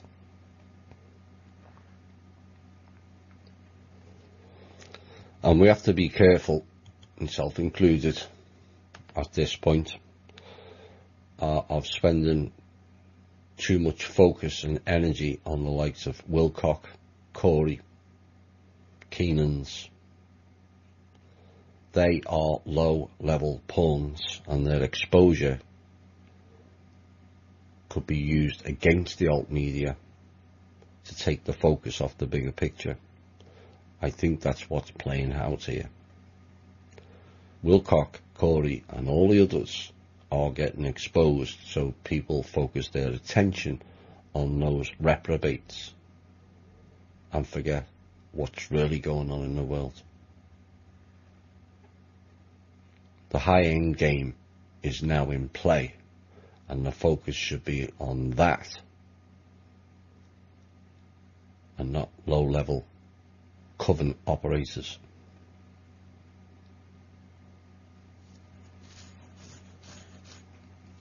And that includes Mr. Sather. Yes, he may be cute and all that, and he may present his show rather well. Where do you think he's getting his information from? Robert David Steele, another one of that entourage that includes Wilcock, Corey, Drake, because I have to include Drake for the simple reason he will not out any of them or go against any of them. That makes him complicit in my book. Fulford,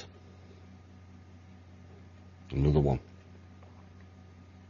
Robert David Steele, for those who are new to the show, went over to visit Neil Keenan after I exposed him. And Neil Keenan went very quiet. Why? Because when an asset like Keenan is exposed, they rarely last too long after that. Compromised assets are removed from the picture, and Robert David Steele took over where Keenan left off.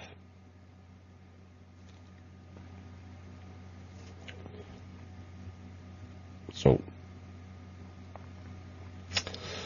Scott Pruitt is a name that's going to come more and more into the news items, as he's found money funneled by the Obama administration through the EPA. And you're going to hear a lot more about the Democrats and Obama were using the EPA as a massive slush fund for deep state antics. Now, $2 billion in settlement money was missing. Most people will not be familiar with some of the documents going back. It was probably 5, 6, 7 or 8 years ago, where I was witness to Vatican Bank accounts. And guess who had the exact same amount that was missing? $2 billion in the Vatican Bank. Yes, you, Mr. Obama.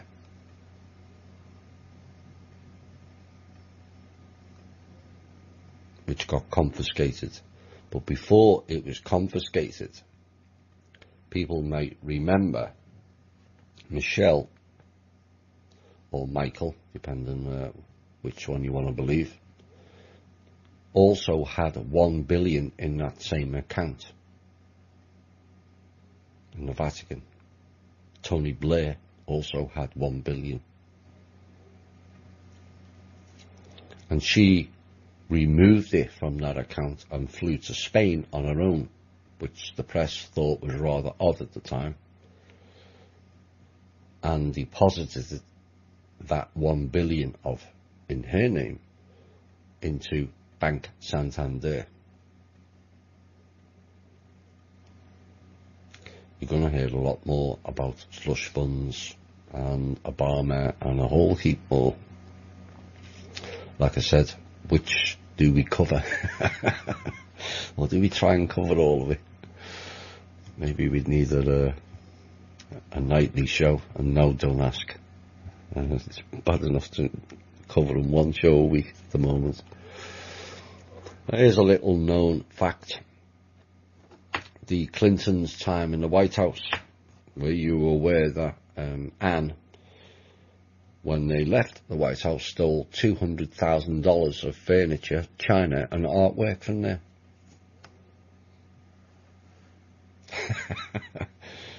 Wherever she goes, she steals, she plunders, tortures.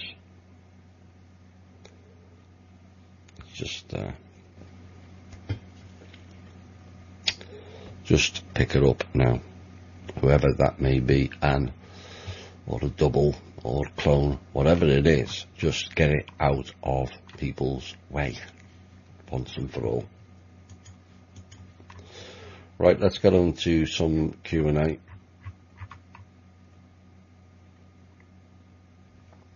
If the soul is tied to a physical body until the last remnants of flesh have rotted or burnt away, does embalming trap the soul indefinitely? If that's the case, could embalming be considered a punishment in some circles? Good question, and I'm not too sure I have the answer on that. It is possible. I still think the actual soul leaves, but it may also be considered a trap and a punishment in some circles. Of course, where did the embalming start from? Yes, the rogues in Egypt, or what is now known as Egypt, with the felinoids and the crocodile people, reptiles. They're all there in the hieroglyphs.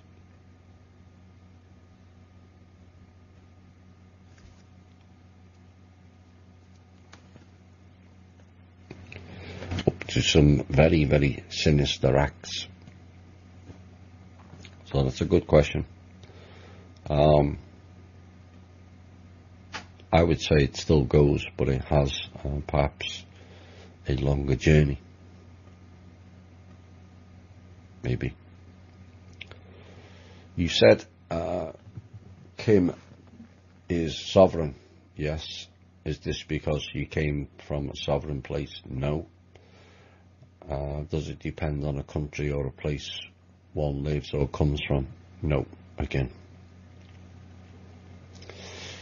Is there a difference between the status as a sovereign as being in sovereign? I live in the Netherlands. I do not have a status as a sovereign, birth certificate, etc., but feel I am sovereign. Well, it's a good thing in a way that you feel that way. But sovereignty comes with a massive responsibility. And yes, it gives you certain rights, but not at the expense of others, technically, as far as I know. But there's a lot of people going in to certain courts and filing for sovereign, and I've repeatedly said, do not go down that road currently. Yes, one or two may have got it, although proof is never too forthcoming. But there's an awful lot of people that end up getting arrested because A, they don't know the full legal term to describe it, and B, the courts are corrupt and know what you're doing or what you're saying and just block it and end up threatening people. If you're going to continue with that, I will have you detained for whatever. And people have been arrested.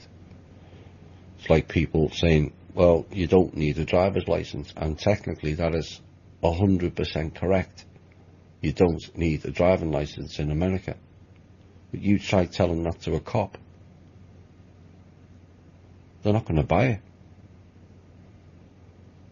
Not only are you going to get a ticket for whatever you allege to have done, you end up getting thrown in jail for the night for resisting arrest and not providing documentation. We can't do that. Now, if everyone did it, fair dues. Are they going to arrest everyone? But everyone won't do it. So it gets left to the few who are challenging the system, and therein lies the problem. But there's nothing wrong, back to the question, with feeling that you are sovereign. Well, as I said, it comes with a personal responsibility, which sadly too many won't administer.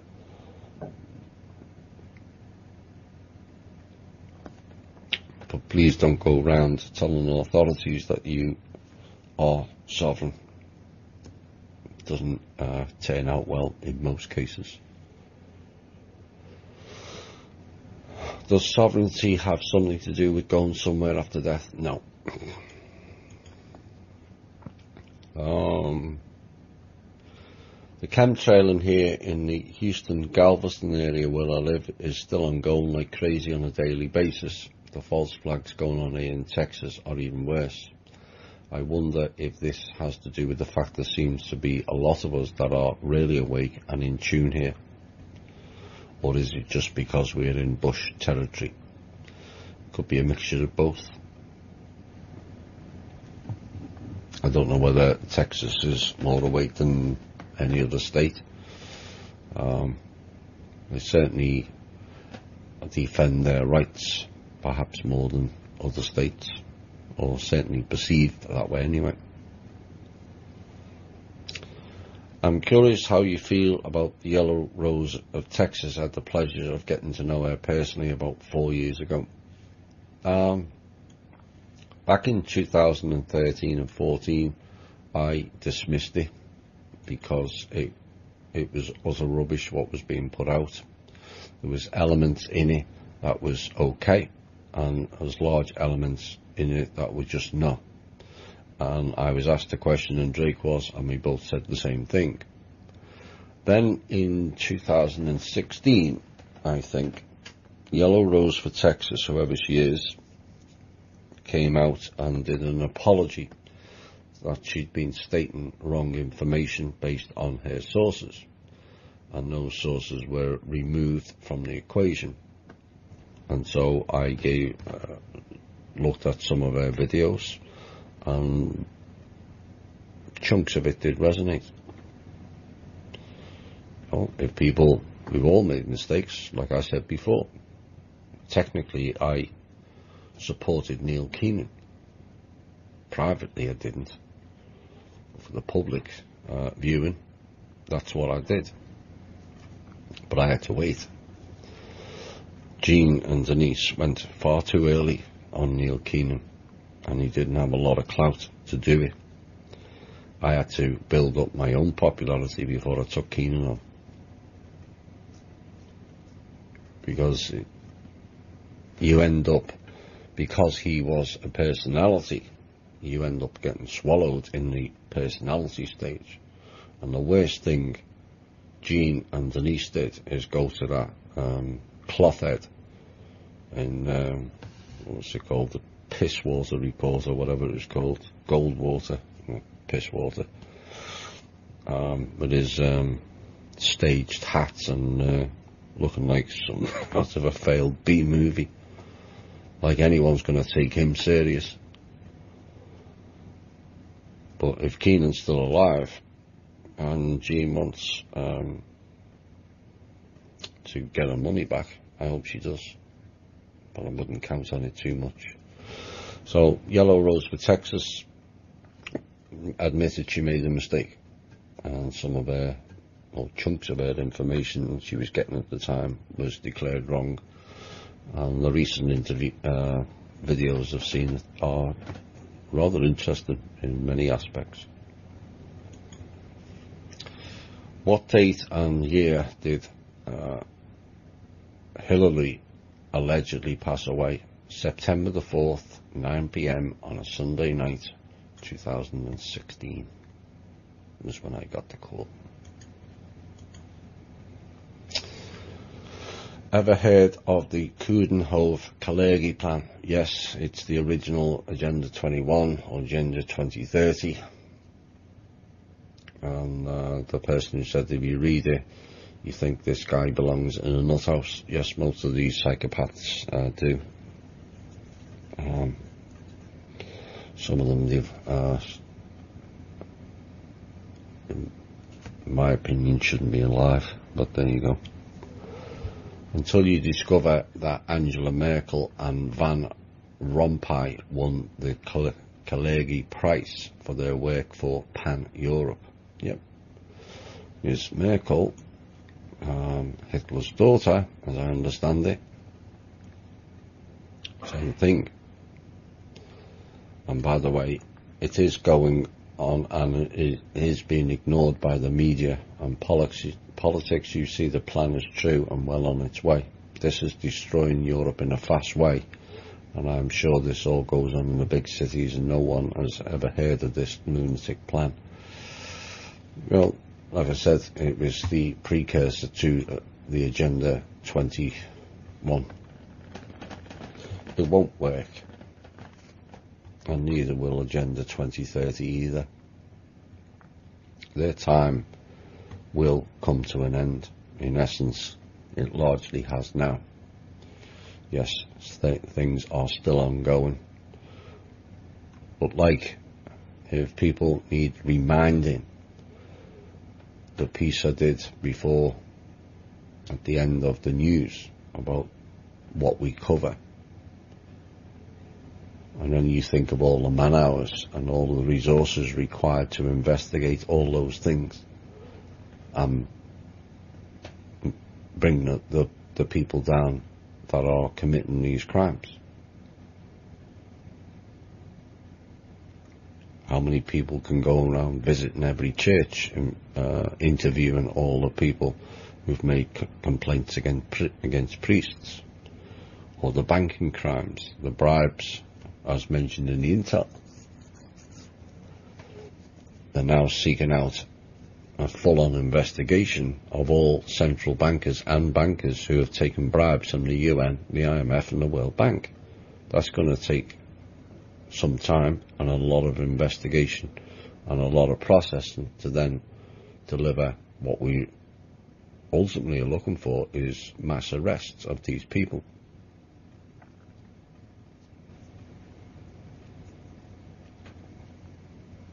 Everyone will say, will have their own particular desire to end X, Y or Z. Well, I want stopped all water fluoridation. Or I want organ harvesting and children abuse stopped. To me that comes before anything. But everyone has a different way of looking at things. And therein lies the problem. It is taking up vast resources, and in all 209 countries, on so many aspects of life. Like Kim said, there's 489 different aspects of life being looked at, investigated, decided upon, processed, and then delivered to whatever end it comes to. Now, it would be nice if the funds were released and more people could get involved in that. We could move along a lot quicker. Currently, Kim's working pretty much round the clock. UN sold in the last 48 hours, dealing with us Argentina banks last week, sold the China banks the week before, Wells Fargo, still ongoing about returning the funds to Russia that was stolen by the Citigroup, and that's just the banking. Who investigates all the politicians? Who's going to investigate all the FBI, all the CIA, all the Departments of Homeland Security, or the NSA, or the Texas Rangers that were involved down there on the death trains? Or who's going to arrest all the MS-13 gangs?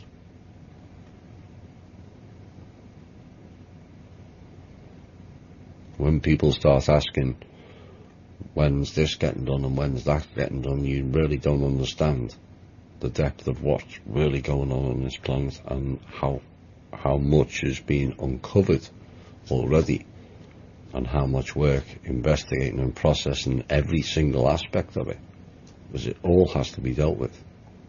That's the new directive. Like I said, it'd be nice if we could get funds and we can get more people stuck into it, being paid to adjudicate these things.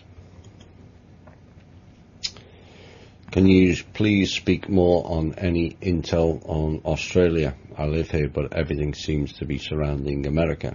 We don't hear a lot about Australia. Well, I covered some of Australia tonight. I gather that once things come out in America, the rest of the countries will follow suit, pretty much. Like I said, it appears to be tailored towards America because 2 of the 5 factions are based here. There was 3. and it's kind of the focal point of the world elite stroke cabal. And yes, they're in every country, including Australia. Particular politicians over there are not particularly too nice either. And hopefully there's people within Australia that are routing out the criminals in there. I think it'll be safe to say that there's some working underground over there. They have to work underground, as there's a rather nasty place in the middle of Australia that has some rather unpleasant entities.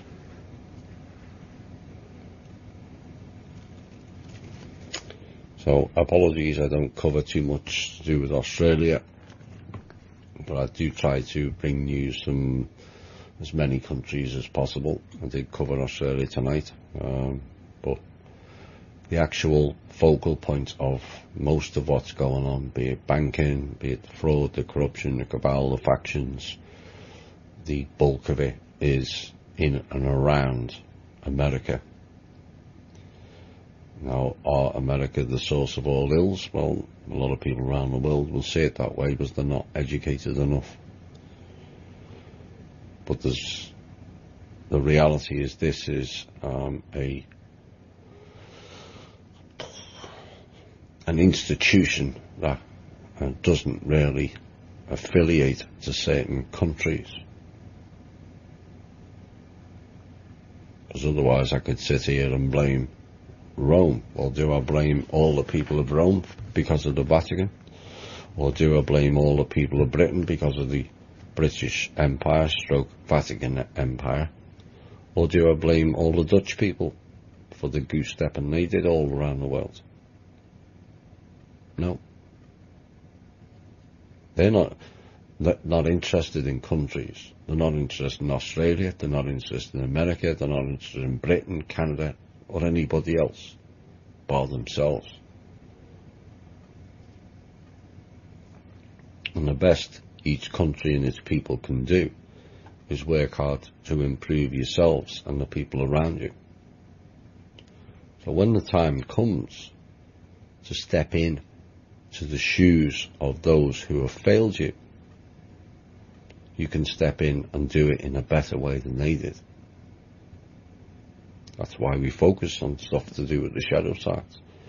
Otherwise, you're just going to end up with the same levels of stupidity and ignorance, going into the same positions with unbalanced egos,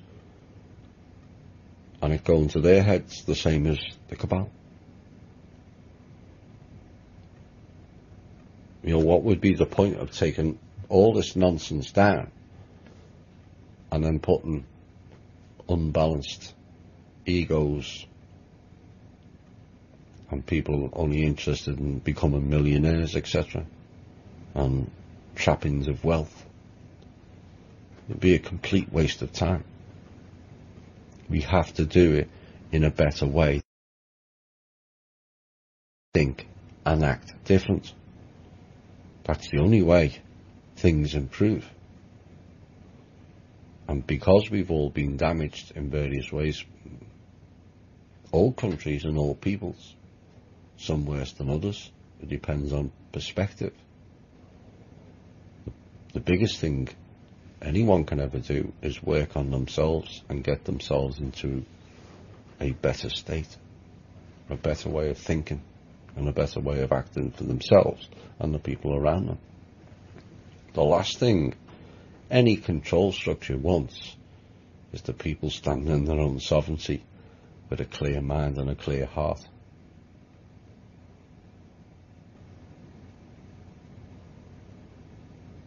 Cabal can't stop that. You never could. And the people themselves need to stop creating their own boxes. The cabal put enough hurdles in without adding your own of what you would like to hear about and what you wouldn't like to hear about. There's no choice in that. But this is, movement is all or nothing.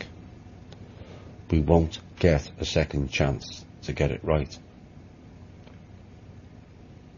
We mentioned that back in when I did the Future of Humanity show in the summer of 2014 or 15,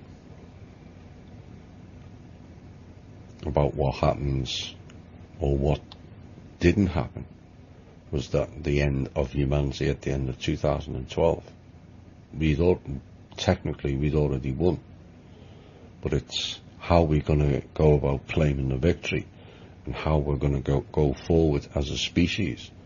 Either carry on being childlike, which is essentially what we are, or act proper adults and take this planet and its people forward with a proper knowledge base of learning, with an abundance of the basic needs, not the trappings of wealth and fancy cars and gadgets and the latest iPhone this and P-phone now, whatever they're called. It's all seducements to take you off your path.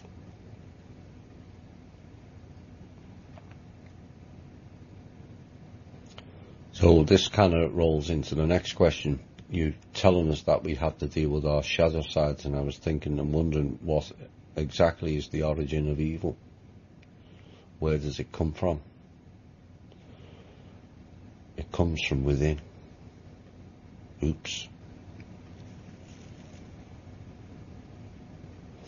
Yes, people can largely say, well, it was the devil, it was Satan, it was Lucifer, it was this and it was that. But there's some very, very dark and evil and sadistic and satanic humans on this planet currently. Why? Because they allowed an imbalance within themselves.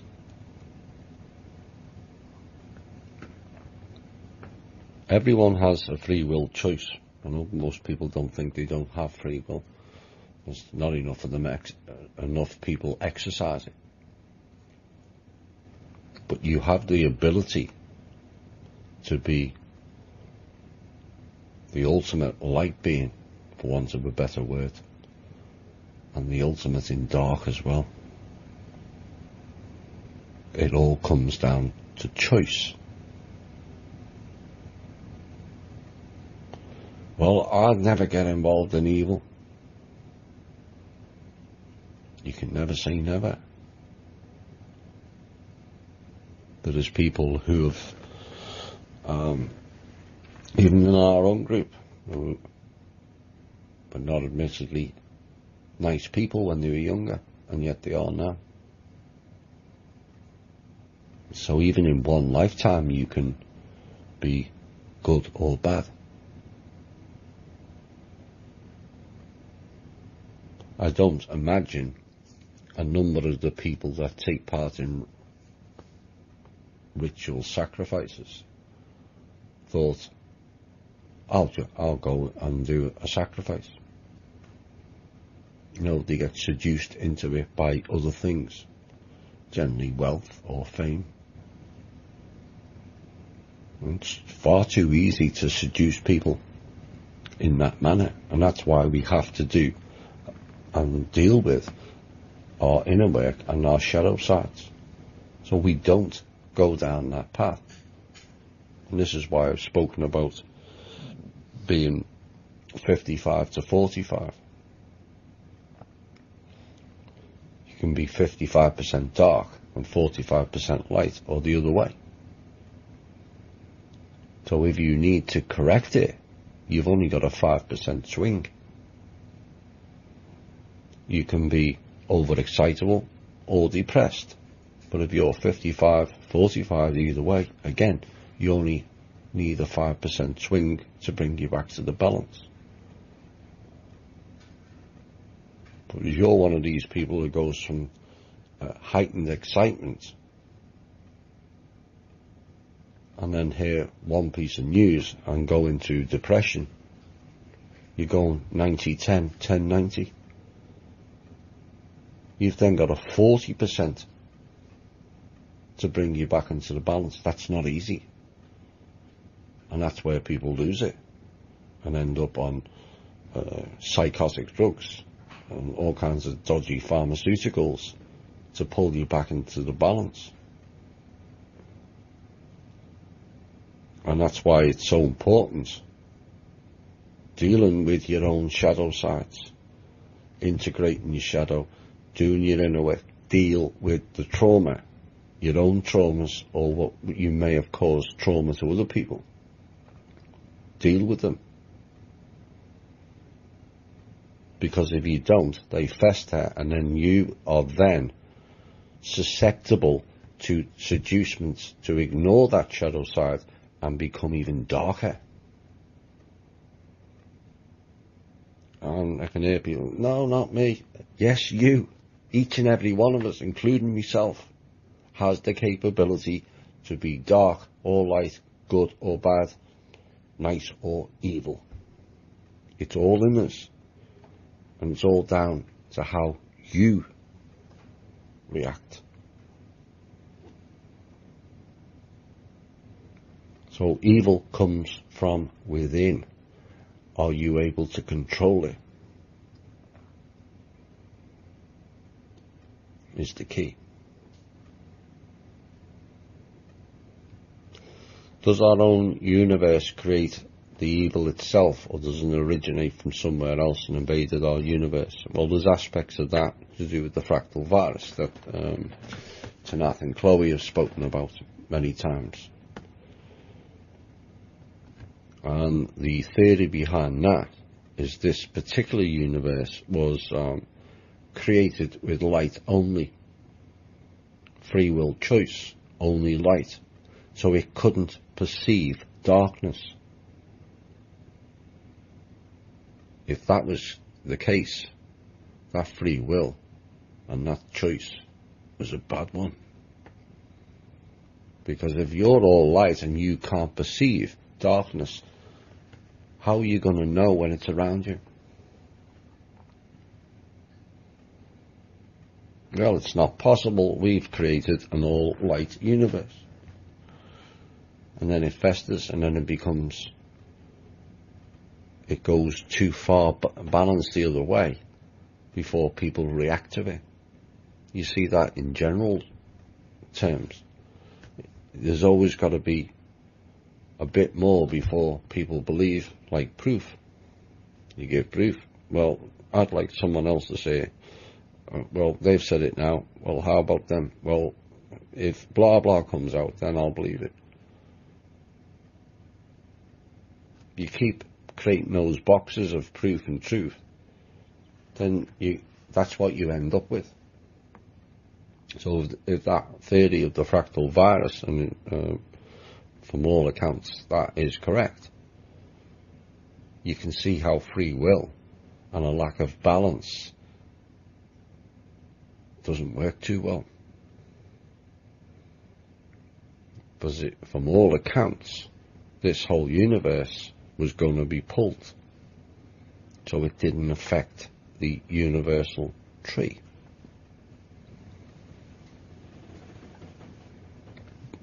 This universe is but one branch off the main tree. Well, if you've got a virus and it's going to infect the rest of the tree, then what you do, you cut the branch off and hope you save the rest. But if that's correct, 90% of this universe was dark. Some thought they could save it. If that is correct, as I've said, then that saving is well underway. But it should have been over by now. Oh my God, there's loads of questions left. Does the quantum computer have the ability to access and freeze the looting of local government financial systems in towns, cities and states known as CAFA? I have a feeling that they will be dealt with one day. Like I said, it's all about priorities at the moment.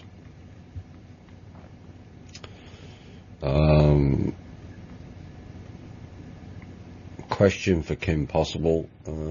She won't have time to answer questions, but those 8 institutions that I mentioned are part of the problem of the overall control system. You know, these are the very institutions that we as society is supposed to look up to, be it the police, teachers, doctors, nurses, judges, lawyers, politicians. And yet all of them have elements of dangerous levels of corruption, fraud, and ways of not. Social workers was another one, of not looking after the people they're supposed to do, or educating them in the right way, or curing them, or fixing them in the right way either, or serving justice. I was quite shocked to hear on the last show that since Kim's offer of sovereignty went out to 200 plus countries, only America has accepted and qualified. No, that's not correct. That's not what I said. I said America and the Kingdom of Manor, known as Manus Island. Can you give us an update as to why there's not been more? Is it cabal leadership blocking? Some countries are being threatened. In fact, all of them are being threatened. Inability to meet conditions. I don't know the full details on that. Or are some making serious efforts to comply? Qualifying is just timing. The last bit I would agree with. Do you have any information on a possible planetary star system that is right next to us currently? Orbs that look like planets are being seen continuously on the FAA cameras in Alaska as well as other places.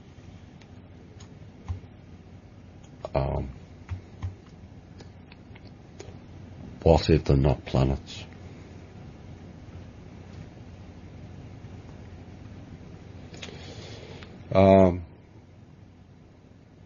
How do we find it in our being to forgive those responsible for crimes against humanity? Depends on what levels of crimes. The ones I've talked about earlier. Crimes is too light a word. Being both an experiment and a simulation creates a permutation of the two.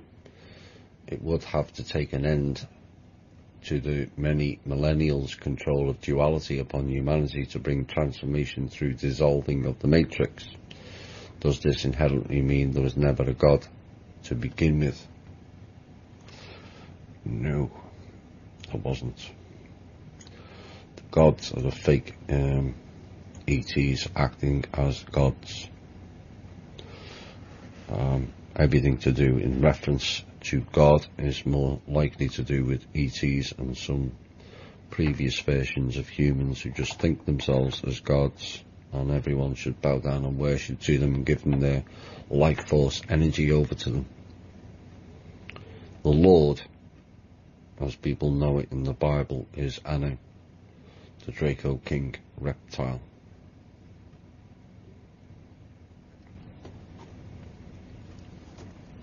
Now, I prefer to use the term source. Source is within everyone. You are source.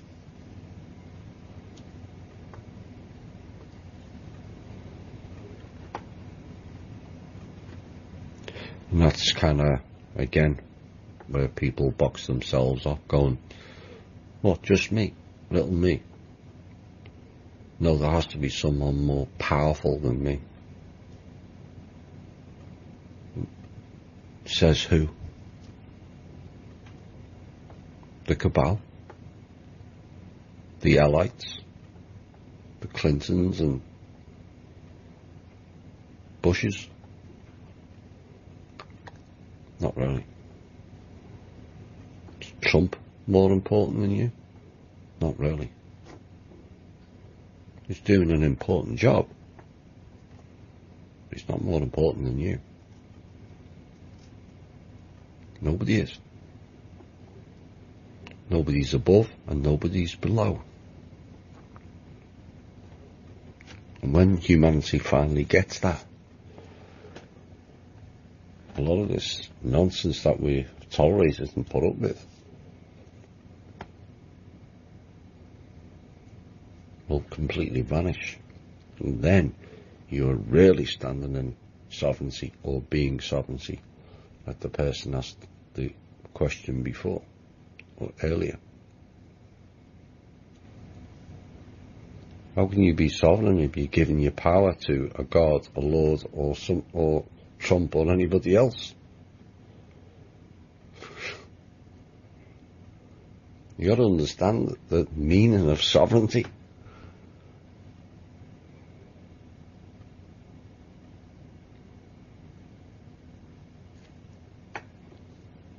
So, forgiving those responsible. There's certain crimes that are unforgivable, as we've covered in tonight's show. People stealing, fraud and corruption, yeah. Everyone's done it. Hey, Thomas, I haven't done it. You're not telling me you haven't fiddled your taxes, please. Everyone's done something.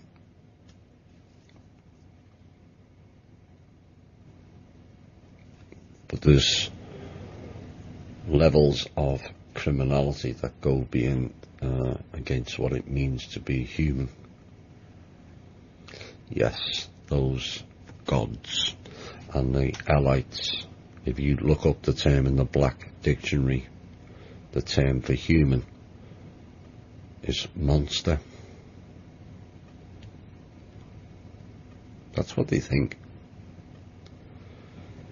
And the key is the ones that aren't acting like monsters stand up and say, we don't want you in our society.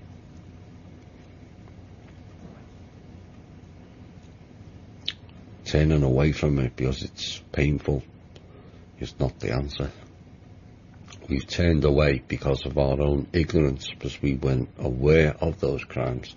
For far too long it was going on. Now we know we have an obligation.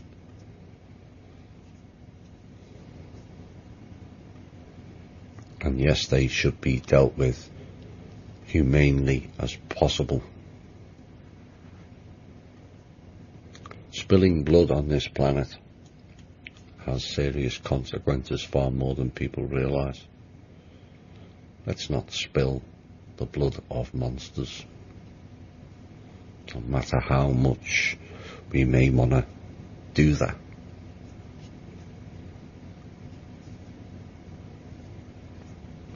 You end up getting yourself into a state where I mentioned earlier,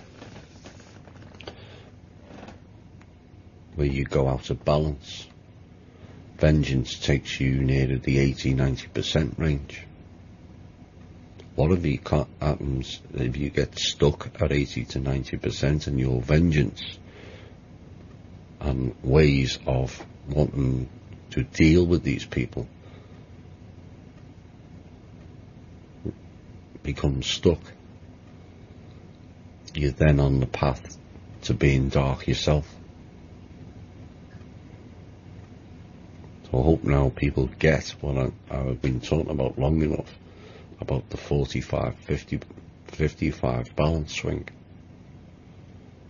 Never go too high, never go too low. Stay in the balance on a range of things. Then if you go off balance, it's only 5%. Most people can deal with that. You can't deal with one swing, because once it carries on, like the darkness in this universe, it just kept on going. Once people become depraved, it's like pornography. I spent time talking about that. There is benefits to it. There's also a lot of nasty elements to it, and abuses. But you may watch one thing and you get hooked on it. Next minute you're watching people whipping each other. Where does it end? Bestiality, incest. Once you start going down the wrong path, it just keeps on going.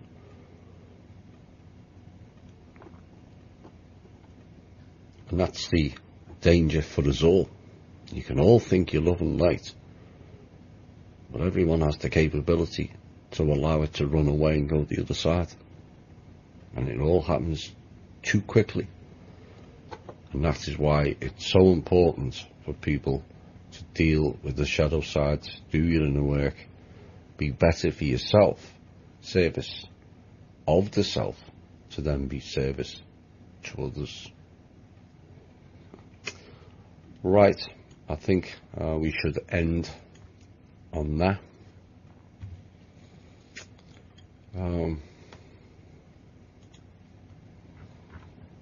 Apologies for the questions I didn't get round to, but we had to cover quite a bit tonight. I'm surprised I got through as many questions as I did.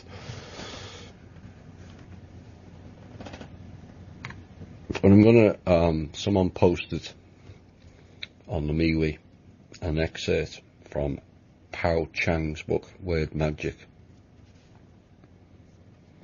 And it kind of plays in to the message I've been stating over the last hour. And it's as follows. Stop relying on a saviour to save you. The saviour ideology was created by secret societies of the dark forces to enslave your soul.